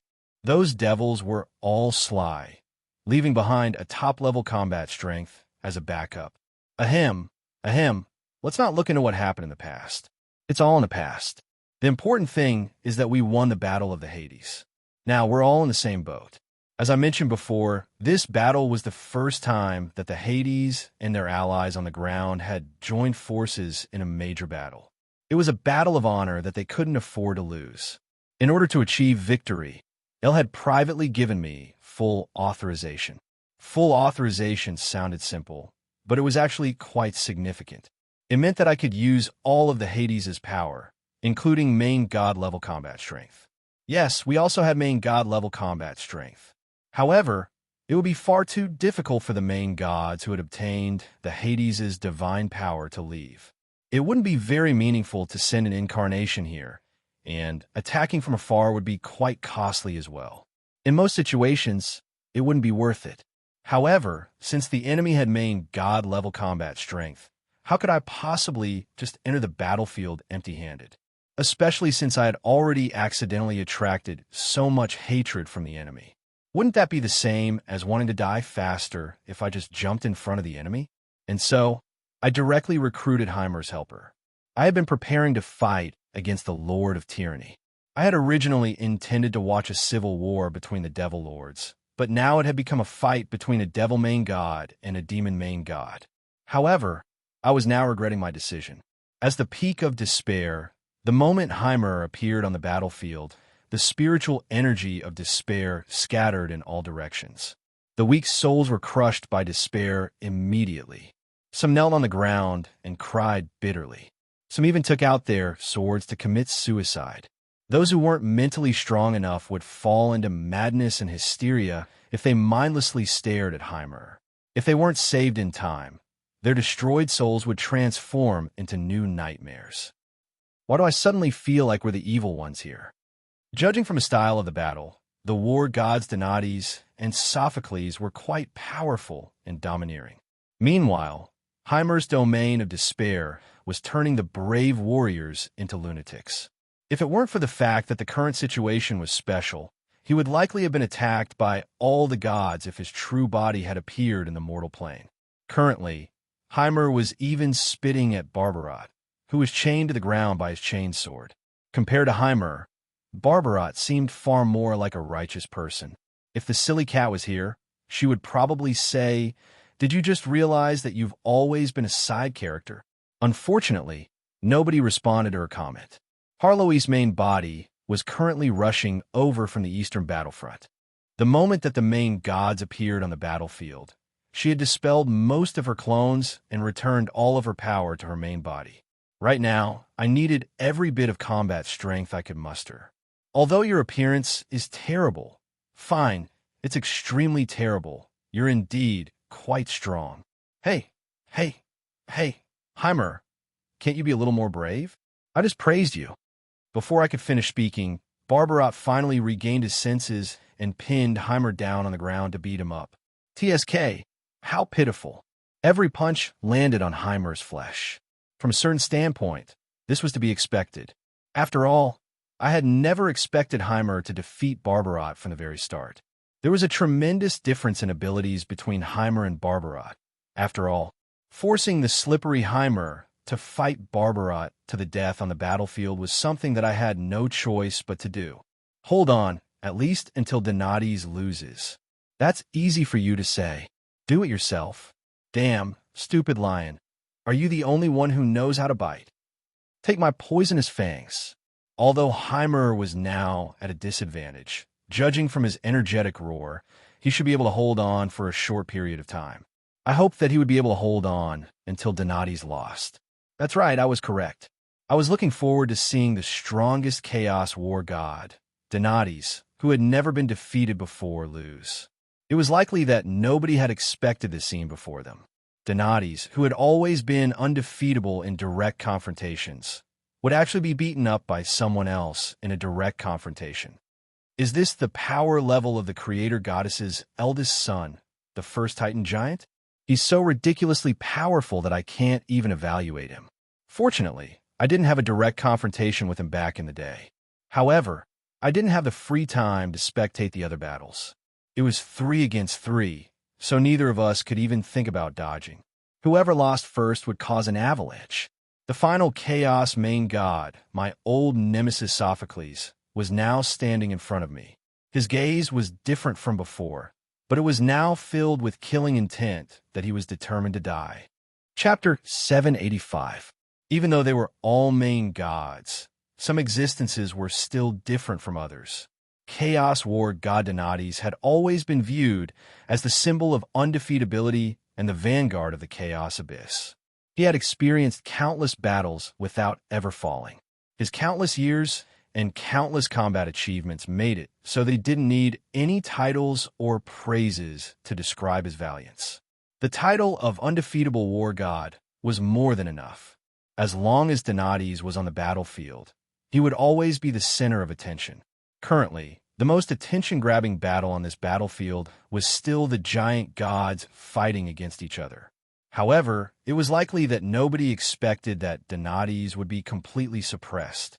Everyone's impression of the tall bronze war god was that he would always look down on the walls beneath his feet and then easily crush the walls and the mortals who resisted. He would expressionlessly destroy everything and return everything to the Chaos Abyss. He was absolutely strong, unreasonably strong. It was impossible to stop him from seeing mortals as nothing. But right now, the undefeatable war god was just like a child being beaten by an adult. His gigantic body, which he had always been proud of, didn't even reach his waist in front of a true giant god. The lightning giant wore an ancient white robe made of silk. He also had a scepter belt and straw sandals on his feet. These sandals were all made of plants. He seemed just like an ancient artifact that had jumped out of the Age of Legends. Perhaps the Titans had always been viewed as a powerful species on par with dragons, but it was likely that very few existences would remember that the Titans had been named after this ancient artifact before them. The two largest existences on this battlefield, Donades and Barbarat, weren't even half as tall as the Titan Giant.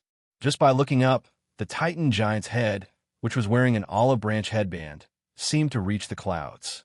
His breathing dispelled the dark clouds, and lightning swirled in his eyes. Anything he focused on would be struck by true lightning. The Titan Giant was the creator goddess, Astria's favorite child. He was a super, undying existence that had survived since the immemorial era. He had once led his tribe to challenge all the giant gods in the world. I was unable to understand just how strong he was. That was because I had never seen anyone who had survived fighting against him. In terms of seniority, apart from the two goddesses of Hades, nobody was older than the Titan Giant. Even when the land of spring collapsed due to the Battle of Hades, the Titan Giant agreed to become the protector of the land of spring for the sake of his tribe. Yet, there was still nobody capable of ordering such an ancient existence around. I can't do it, and Ale, who is also an ancient as well, I can't do it either. Even if he calls the Titan brother, he would be considered to be trying to climb up the social ladder. Fortunately, unlike the legends, the ancient Watcher of the Earth had grown tired of fighting. Over the past few years, he had devoted most of his energy to the construction of the Land of Spring, smiling all day like a benevolent old man. However, no one would underestimate him because of this. Without a doubt, he and his people were still the #1 fighting force of the Hades. It's such a strong existence, and it's not bound to the Hades plane. It's such a pity that it's left idle. Even if I had ALS authority, it would still be impossible for me to command such an ancient individual. And if I sent the lower-ranked Titans, not only would they be unreliable, I would also have to consider whether or not they would return to the Land of Spring if I sent them to the mortal plane. Cough. I meant that the top-ranked Titans weren't easy to deal with. So I went to talk to the Titan himself. The other Titans didn't even try to hide their expressions, as they were waiting to see me make a fool of myself. After all, nobody had ever tried to twist the Titan's will. However, I disappointed them. After a short private discussion, not only did the Titan agree to personally help me, he even condescended to stay in my personal bug-like world and become my personal red dragon. Grandpa Heimer. And so, it was no problem for me to have another Heimer in my personal bug-like world. Grandpa Titan would properly teach the arrogant Heimer how to be a proper person. And so, the unluckiest phoenix in the entire world was born. The phoenix of wind and light was trapped in my personal world. He thought that he would have a chance to fight me one-on-one, but he ended up facing the Titan, who was also skilled at controlling lightning and light, as well as Heimer, who specialized in sneak attacks. These two main gods ambushed and ganged up on the Lord of Thunder. The Lord of Thunder died a pitiful death.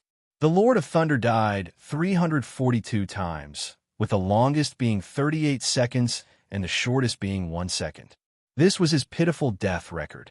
After so many deaths and rebirths, the Lord of Thunder was finally forced to choose the location I set for him to be revived in, and I trapped him in my Dawn Sword. Then, I used the design and concept I had created for Adam's sword back in the day, and with the help of the world's #1 craftsman, the Titan, my Dawn Sword was also infused with the Phoenix's spirit, giving it its first major qualitative improvement. This also allowed me to witness the Titan's inconceivable smithing skills. I digressed. Perhaps some people had already guessed how I made the Titan willingly help me. Indeed, there was no one in the world who could command the Titan, but my system wasn't human. I was wrong. I definitely didn't mean to say that she was a thing. Just thinking back to my ridiculous quests made me realize that my system wasn't a thing at all. You're overflowing with evil intentions. If you don't keep your mouth shut, I'll have that child beat you up. Just one punch will definitely make you unable to take care of yourself. You're underestimating me far too much. Do you really think that you can use violence to shut my mouth? Yep, of course it's possible. Can face be eaten? I'll shut up from now on. As I looked at Donati's pitiful appearance, I thought about how it would feel to have a fist larger than a city smashing into me. Then, I became a rational man who knew when to yield. That's right, the only person in the world who could command the Titans was my system, Astria.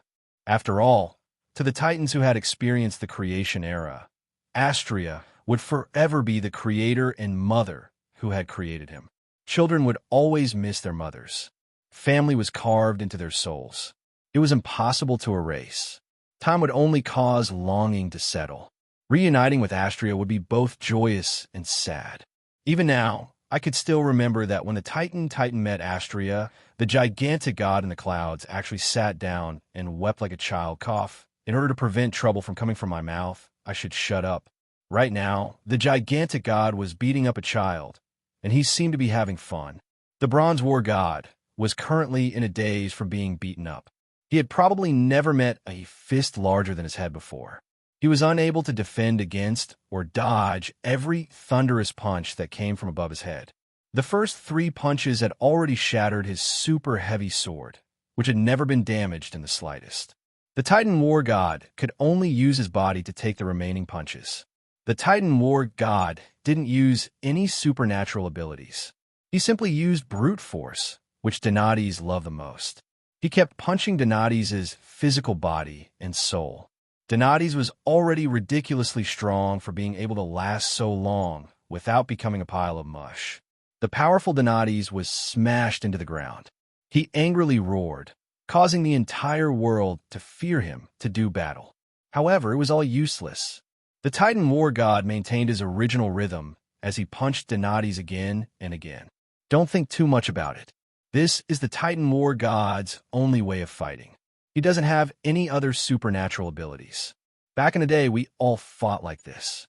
Was this the style of the previous Divine Wars? The 2 creator goddesses of order and chaos brought a bunch of half-naked muscular men to play mud wrestling.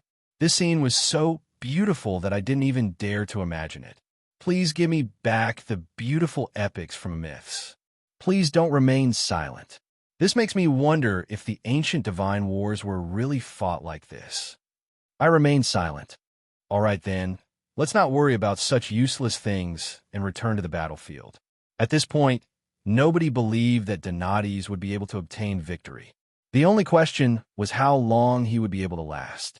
And our mission was to stop the other main gods and not give Donati's any chance of survival. Heimer was still fighting against Barbarot on the ground. However, everyone knew that the two old acquaintances weren't that much stronger than each other. It would be impossible to determine a victor in a short period of time, not to mention whether Donatis would live or die.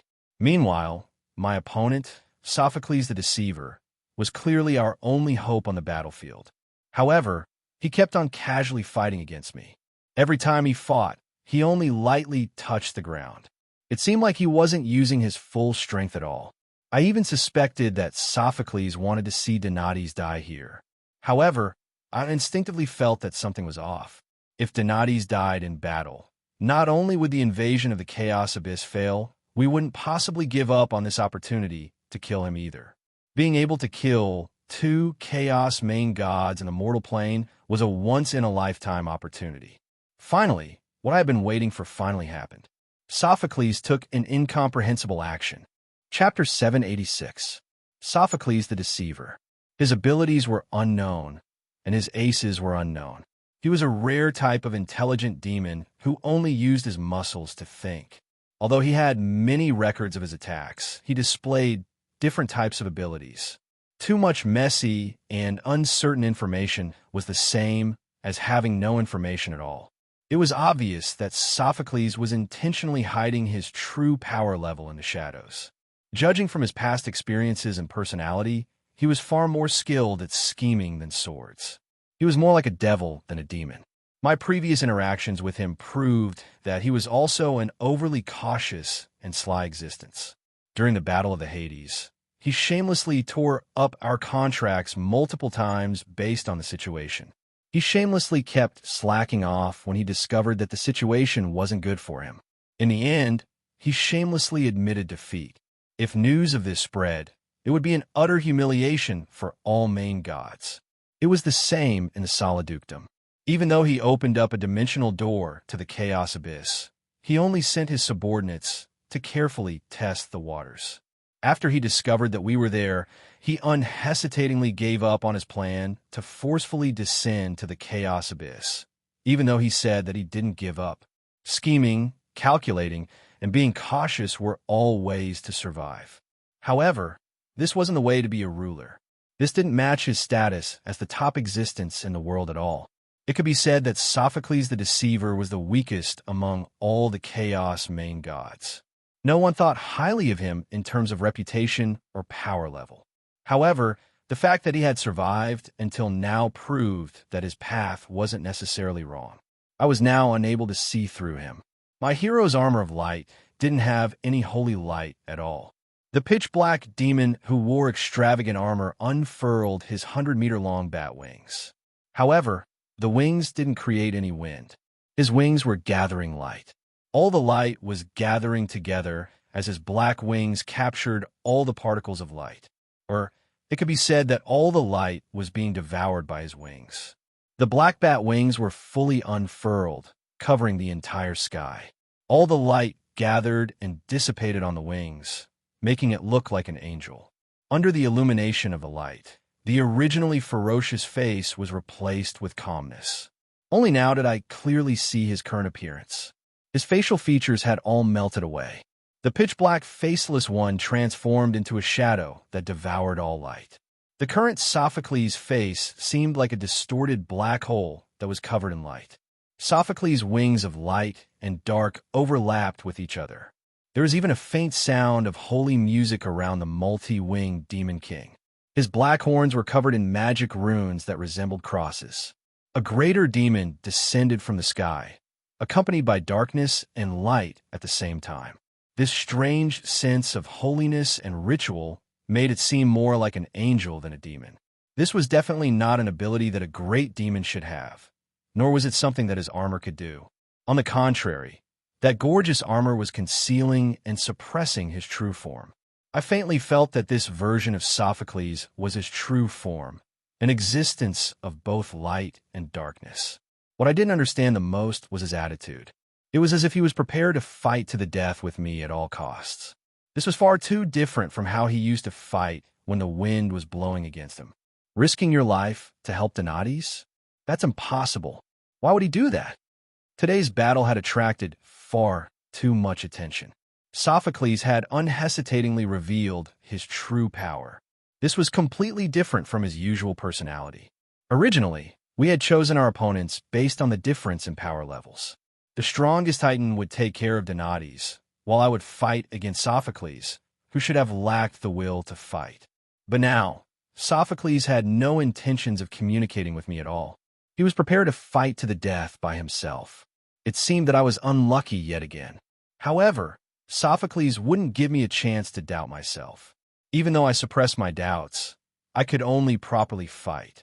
As the war on the Western Front progressed, it gradually became a mythical battlefield of epic proportions. However, the war on the Eastern Front could not possibly stop. A rotting monsoon wind blew past the mountains. Large amounts of dark clouds gathered together, and a violent wind and heavy rain unnaturally descended. Dawn's sunlight pierced through this evil sky. It seemed that the Southern sect's holy church priests were prepared for this rain. Numerous light of salvation appeared in the area covered by the light, preventing the evil rain from falling. The dark clouds were dispelled by the light. Faintly, male curses and cries of pain could be faintly heard from within the thickest dark clouds. Above the dark clouds, a cruel battle between dragons was also ongoing.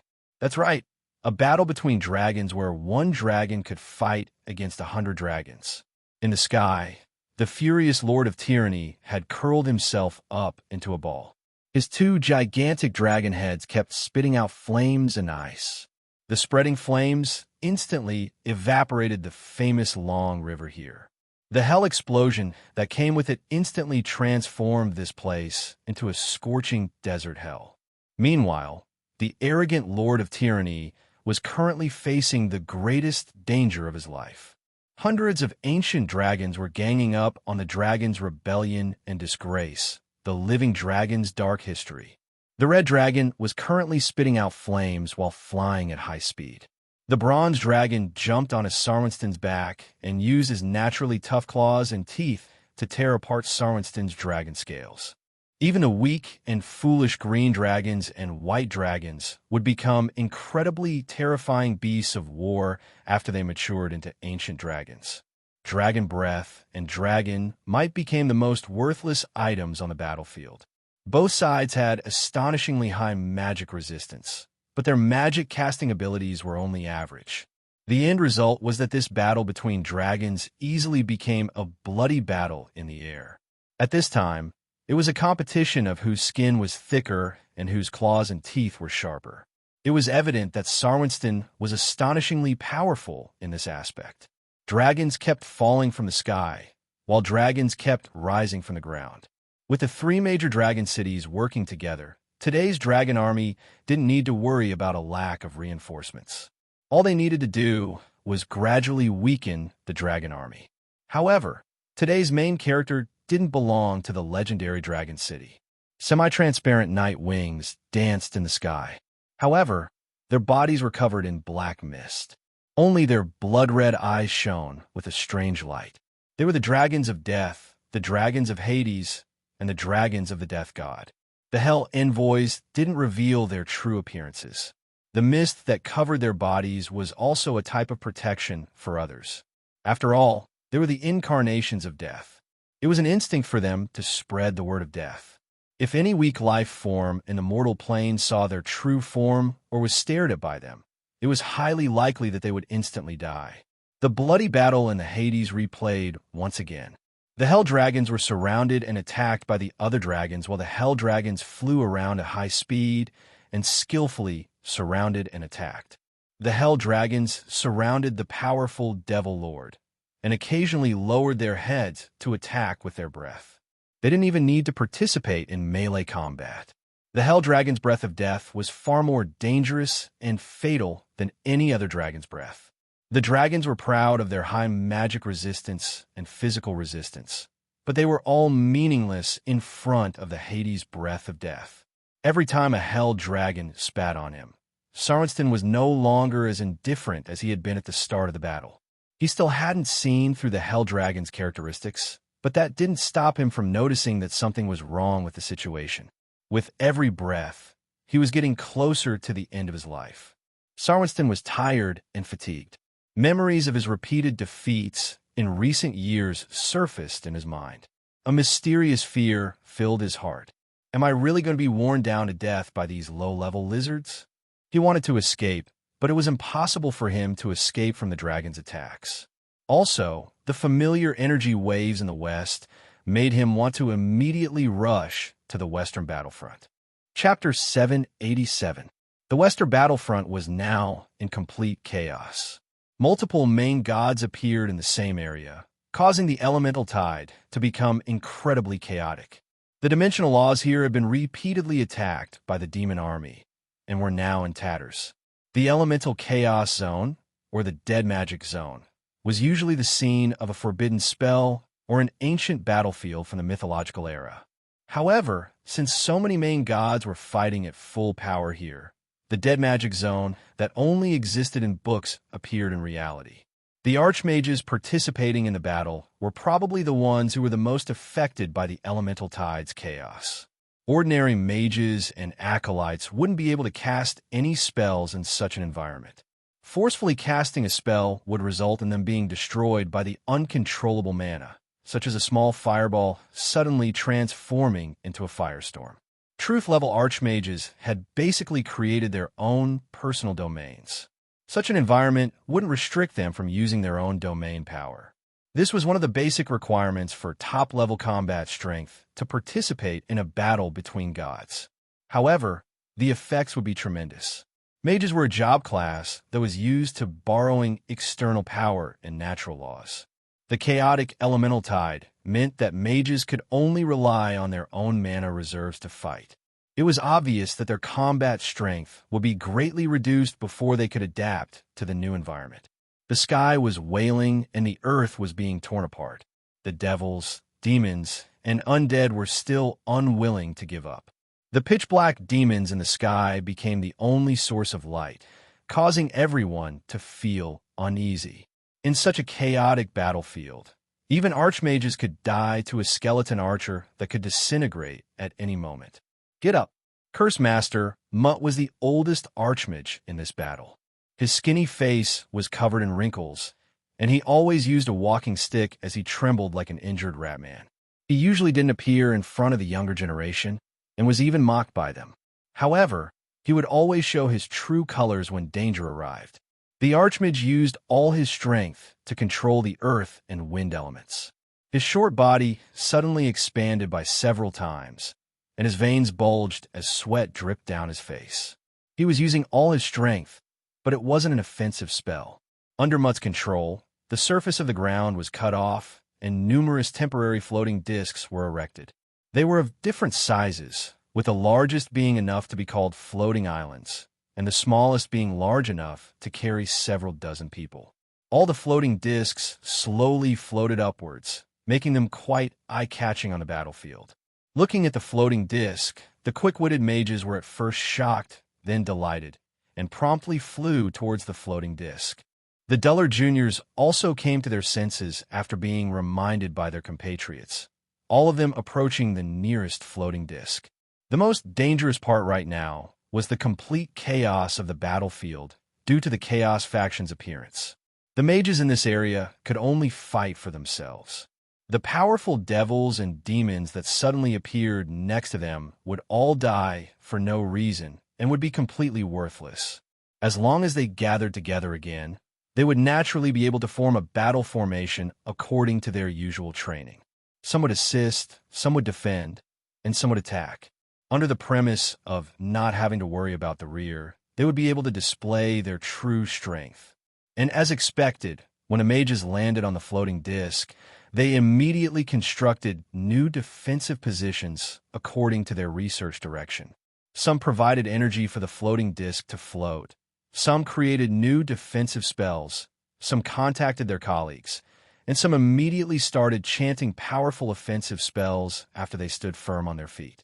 Perhaps academic mages would appear clumsy and chaotic when faced with unexpected situations. But once the situation stabilized, their solid theoretical foundations would allow them to instantly explode with astonishing combat strength. Each floating disc was a mage unit. The advanced mages would teleport in a row and choose the most suitable location for themselves. When a few floating discs were connected, a simple mage tower would be constructed. The top-level archmages were surrounded by mid-level mages of the same element, directing them to cast spells together. The acolytes were busy replenishing and strengthening the defensive positions. After the first wave of incantations was finished, countless summoned creatures descended from the void. With the protection of cannon fodder, the defensive domains were greatly reduced, and the mages were finally able to cast spells without worry. The mages' continuous bombardment of spells forced the demons to retreat. In the sky, there was a small floating disc with only 20 or so people standing on it. This disc was the core of the entire battlefield. Cade, Umla, Oslawin, Aloso, and the other truth-level archmages naturally stood together with their acolytes. In the center was Archmage Mutt, who was doing his best to maintain his incantation. These top-level archmages weren't paying attention to the battle between the acolytes and the demons. They were currently searching the entire battlefield, looking for a chance to change the situation. The Dark Night was no obstacle to them. In this chaotic battlefield, the most eye-catching area was doubtlessly the area where the main gods were fighting. Barbarat and Heimer's chaotic battle was still ongoing. The two vicious beasts were biting and killing each other, causing the ground to tremble with the beasts' angry roars. It was quite difficult for the archmages to interfere with the battle between the two magical beasts, nor did they want to interfere. Which side is ours? That lion-headed monster. That headless giant doesn't seem like a good person. Don't be stupid. That black giant is Heimer, the traitorous devil lord. The abyss devourer, Barbarat, is our true enemy. Even though the archmages were able to tell who was friend and foe, the archmages still weren't interested in interfering with the battle. Meanwhile, on the other side, the giant gods were fighting each other. The giant god in the clouds kept summoning lightning, and his heavy fists tore through the restrictions of space itself. Meanwhile, the bronze war god was doing his best to hold on. Even though he kept vomiting blood from being beaten up, he only became more and more excited. Donati's nose was still smashed, and laughably bloody nosebleeds fell down like raindrops. This area that was stained with God's blood actually sped up the process of transforming this area into the Chaos Abyss. This was doubtlessly the most important battlefield, but when the Titan God's arms tore through space, even level 4 individuals would have to stay away from this battlefield. The wind from his punches could easily kill a dragon. If even such punches couldn't kill Donatis, what could the archmages possibly do from so far away? Give me 20 hours to maintain my incantation, and I guarantee that I'll kill him. Killing him will be quite difficult, but injuring him won't be a problem. I'm even going to say that we should bring Arlo's Cloud City here and use the several hundred years of Arlo's Cloud City's mana reserves to blow him up into the sky. The two archmages of divine truth try to find joy in this difficult situation. Neither of them expected that this ordinary encirclement would result in them meeting the main forces of the Chaos Abyss and multiple Chaos main gods. However, they weren't lying. If this was the Mage Country, if this was the Mage's Cloud City, then with the strongest Mage city in the land, even a main god wouldn't have an easy time against it. Time is life on the battlefield, so let's cut to the chase. The Cloud City will take another 20 minutes to arrive. En route, when the time comes, you'll have to personally fulfill your promise. Amara, who had her eyes closed, directly tossed out astonishing information to the archmages. The archmages all paused in surprise for a moment before having different expressions. Some had expressions of sudden understanding, some had expressions of delight, and some were rather depressed. Since the mages' highest organization was the Cloud City, it was naturally mobile. It was just that the Cloud City had never had a chance to act due to how powerful the Mage Country was. When considering the Cloud City's tremendous size and mass, it was impossible for it to move quickly. The only possibility was that the Cloud City had set off first and arrived on the battlefield on time. The depressed archmages were obviously thinking about how they had been excluded from this information. Don't blame me for hiding this from you. We've always had many internal members. If we want to hide this from our enemies, we'll need to hide it from our own people first. Only a few people in the inner circle know about this. Amara of Star Revelation explained this to the archmages. Right after that, the archmages spread the news that the Cloud City was about to arrive to every warrior in the mage country. The news that reinforcements were about to arrive greatly boosted the mages' morale. At this moment, Amara was looking at the pitch-black sky.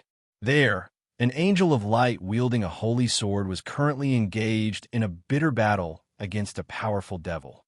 Light and shadow intertwined, causing everything to become hazy. Black holes, the void, dimensional cracks, the death demon zone, and other dimensional scenes. Their battlefield was probably the most dangerous of all. Light and shadow were being torn apart. Two wing bearers were doing their best to steal control of the light. They were fighting to the death in a way that no one could understand. Perhaps no one would be able to understand such a battlefield, but at the very least, they were evenly matched.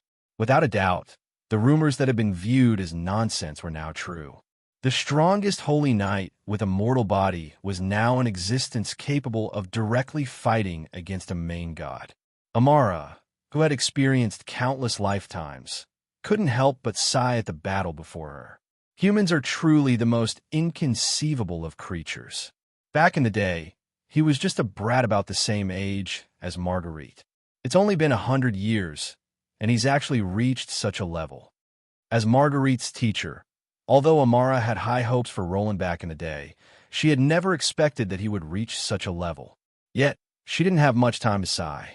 Perhaps the situation on the battlefield caused the Cloud City's bearers to speed up. Sunlight shone through the torn black clouds as a beautiful city descended from the sky. Begin the counterattack. Show them the mage's power. Show them the power of mortals. It was unknown who shouted this first, but numerous fireworks and lanterns began to illuminate the entire world. Chapter 788. As a mega empire, the mage country of Arleden didn't have a large territory. Most of the country's population was concentrated in the capital, Arlo. For the past thousands of years, the Cloud Tower had existed in the skies above Arlo. At first, it had only been a residence and laboratory for high-level mages. In order to prevent explosions from spreading to other areas, it had been isolated from the rest of the world. As mage education became more common, the number of mages in Arlo increased year by year. There were more and more undying mages of the previous generation, and the number of permanent residents in the Cloud Tower kept increasing. With continuous expansion, the Cloud Tower was no longer just a research area for high-level mages. 10% of the total population of mages lived in the Cloud Tower. More than 50% of archmages had their own residences and laboratories in the Cloud Tower. Every academic society had a mage tower in the Cloud Tower. Even so, the Cloud Tower was still officially referred to as the Cloud Tower. Even though it had been a real city for several centuries, everyone was used to calling it that. The Cloud Tower was no longer just a research area and mage tower. Every citizen of Arleden could look up at the Cloud Tower every day. The Cloud Tower's existence was the symbol of the entire country's prosperity and stability. Never challenge an archmage who has a mage tower. This seemed to have become common knowledge in the entire universe. Perhaps this also meant never directly challenge Arlo or the Cloud Tower, unless you intend to simultaneously deal with thousands of top-level mage towers and tens of thousands of archmages. Perhaps the Cloud Tower didn't have any famous combat achievements, and perhaps everyone had already forgotten that it was a mobile Cloud Tower. However, it was precisely because of how powerful the Cloud Tower was that any existence with a certain level of intelligence wouldn't even consider directly challenging the Cloud Tower. Attack the mage country's capital, Arleden. There's the Cloud Tower there, tens of thousands of archmages, endless mana reserves, a tremendous number of war puppets and magical creations, countless dimensional doors, and spell reserves. That's more than half the mage country's combat strength. Even the most reckless ruler wouldn't consider attacking the mage country's capital. That cloud tower was the mage's home and residence, as well as the symbol of the entire country's peace and stability. The only arrogant individual who dared to provoke Orlos was still the foolish king, Orlos. Judging from the current situation, Orlos's arrogant provocation of dragging the mage country into this mess was probably the wisest decision in the entire world. 10 years ago, the Inner Circle counselors had a secret agreement with Barty's former king, Orlos. If necessary, the Cloud Tower would send reinforcements across the sea, and the Barty Empire would pay for all of our losses. Not only that, but they will also open their treasury and offer at least 100 kilograms of enchanted adamant, tens of millions of gold coins worth of magic materials, 1 divine equipment, and 10 semi-god equipment as compensation. In the Cloud Tower's Hall of Truth, Archmage was explaining to the other mages the legality of Cloud City's entry into other countries. This was a small piece of information that only the counselors knew. The Truth Symposium was actually divided into the Inner Circle counselors and the Outer Circle counselors. There were more Inner Circle counselors and Outer Circle counselors, but the Outer Circle counselors were hidden between the Inner Circle counselors. Only the Inner Circle counselors knew the identities of the other Inner Circle counselors. The Inner Circle counselors didn't have any special privileges. They were just given more trust and more intelligent support. And Amara of the Stars Revelation. Together with Miracle Prayer Rhine, she was one of the few Inner Circle counselors who had made their identities public. I heard that Orlos died, so I thought that the agreement was naturally invalid. But when Roland brought the agreement and Emperor Halen's letter of authorization to me, I really didn't dare to believe it. They must have been together from the very beginning. The Hall of Truth, which was usually empty, was now more than half full. Many names that had been forgotten by the world for centuries, ghosts that had shocked the world hundreds or even thousands of years ago, had returned to the mortal world in masks and hoods. Although Archmage Rhine appeared to be calm and composed, his back was currently drenched in cold sweat. These seniors who had long since retired and lived in seclusion were either former truth counselors or former truth counselors. Some of them were authoritative figures in their own domains. Normally, they would be hiding somewhere, but now that the City of Mages had made a move, all of them had suddenly appeared. Perhaps legally speaking, Rhine didn't need to be questioned by these retired seniors. But just like how a junior would always be unable to raise his head in front of a company's founder, a student who had graduated and started working would more or less panic whenever he saw his former homeroom teacher. Being surrounded by these old mages who had watched him grow up, it would be quite inexcusable if he didn't give an appropriate explanation. That's why, little Rhine, you discussed with the other Inner Circle counselors and activated the Cloud Tower. You sold the Cloud Tower just because of small favor? You should know that the Cloud Tower has never been moved in all the years since Arleden was founded. Its stability is the foundation of all Arleden citizens' stability. Right now, panic is spreading among the commoners. A black-haired gentleman wearing a one-eyed mask appeared quite young. His eyes shone with a dangerous starlight. He was Rhine's teacher's senior, the former Inner Circle counselor, all-skilled hands Noah. Rhine came to a sudden realization upon hearing this. No wonder these seniors who had been living in seclusion all jumped out from their caves. They were normally living in seclusion among the commoners of the capital. Naturally, they couldn't sit still when they saw the Cloud Tower move. This is probably what that Roland predicted as well. The younger generation will always surpass the older generation. Yet, all of you allowed the Cloud Tower, which has never been moved, to enter another country just for such a small amount of money. Noah didn't finish his sentence, but everyone could tell that he was rather dissatisfied. Rhine felt rather depressed at this point. He finally understood why Roland had to emphasize that moving the Cloud Tower would be a secret. These seniors' reactions were all within his expectations. Moving the Cloud Tower would naturally drag them into the battlefield. Scheming against an ally wasn't anything glorious, but scheming against an ally could strengthen an ally's power level. Rhine's emotions were quite complex. At this moment, it was his duty to answer his seniors' questions. As for why he made such a decision, Hadn't he already thought about it from the very start? No, it's not just that. Ryan thought about it for quite a while and organized his words. His next words would likely determine his senior's attitudes. This is a struggle for survival.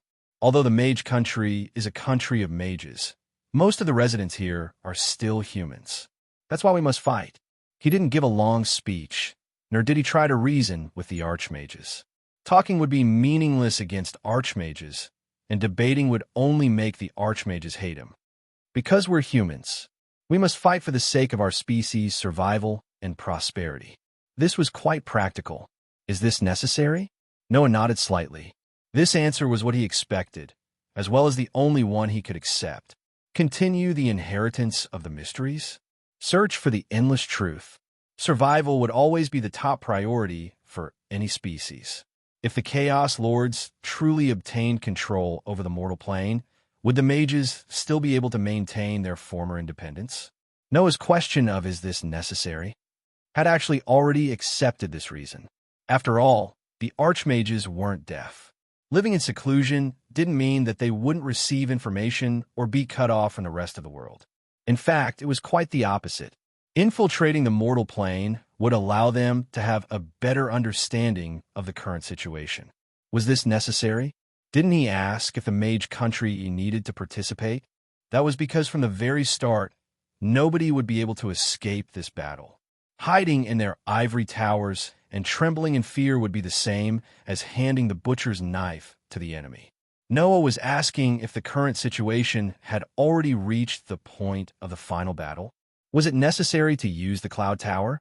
Ryan's eyes flashed with a resolute will. Activating the Cloud Tower would be the equivalent of dragging the entire mage country into battle. This wasn't a decision he could make by himself, but he had already accepted this decision from the bottom of his heart. It's necessary. Only by participating in this battle and obtaining victory will we have sufficient authority and status in this new generation. For the sake of the inheritance of the mysteries and the dignity of mages, as the strongest group in the mortal plane and those who benefit from this, we must obtain combat achievements that match our status. The rational mages didn't care about logic at all, nor did they care about politics or meaning. They directly discussed the benefits of the future like slime merchants. The Hades are far more suitable for us than the Order and Chaos factions. Every single member of the Truth Symposium has agreed on this. The Hades, Order, and Chaos factions were destined to have a decisive victory in this holy war. Since it was impossible for the mage country to close their borders and escape, it would be better for the Truth Symposium to choose a location and attack with all their might in order to obtain sufficient combat achievements. If it wasn't for the fact that the Truth Symposium had already realized this, no matter how nice Roland's words sounded, the Truth Symposium would have ignored him. Agreements and whatnot would be meaningless without sufficient benefits to support them. Noah closed his eyes and fell silent. However, the elderly mages were communicating with each other in a special way. After a while, Noah opened his eyes with a smile still on his face. In that case, little Ryan, us old bones will have to bother you for a while. Ryan paused in surprise for a moment before being overjoyed. With these elderly mages joining the Truth Symposium, the Truth Symposium would instantly become several times stronger.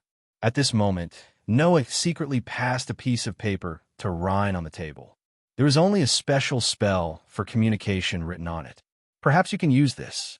This is... Ryan's eyes widened when he heard the name that Noah passed to him.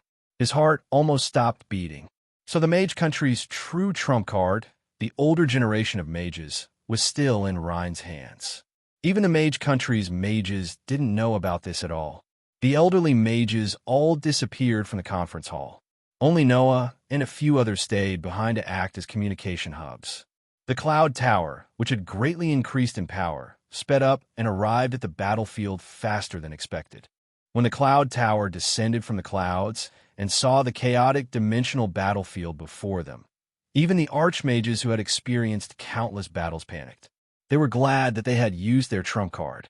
The Cloud Tower entering the dimensional battlefield meant that more than half of the mage country's combat strength was now fully invested in this battle for survival that could only be won.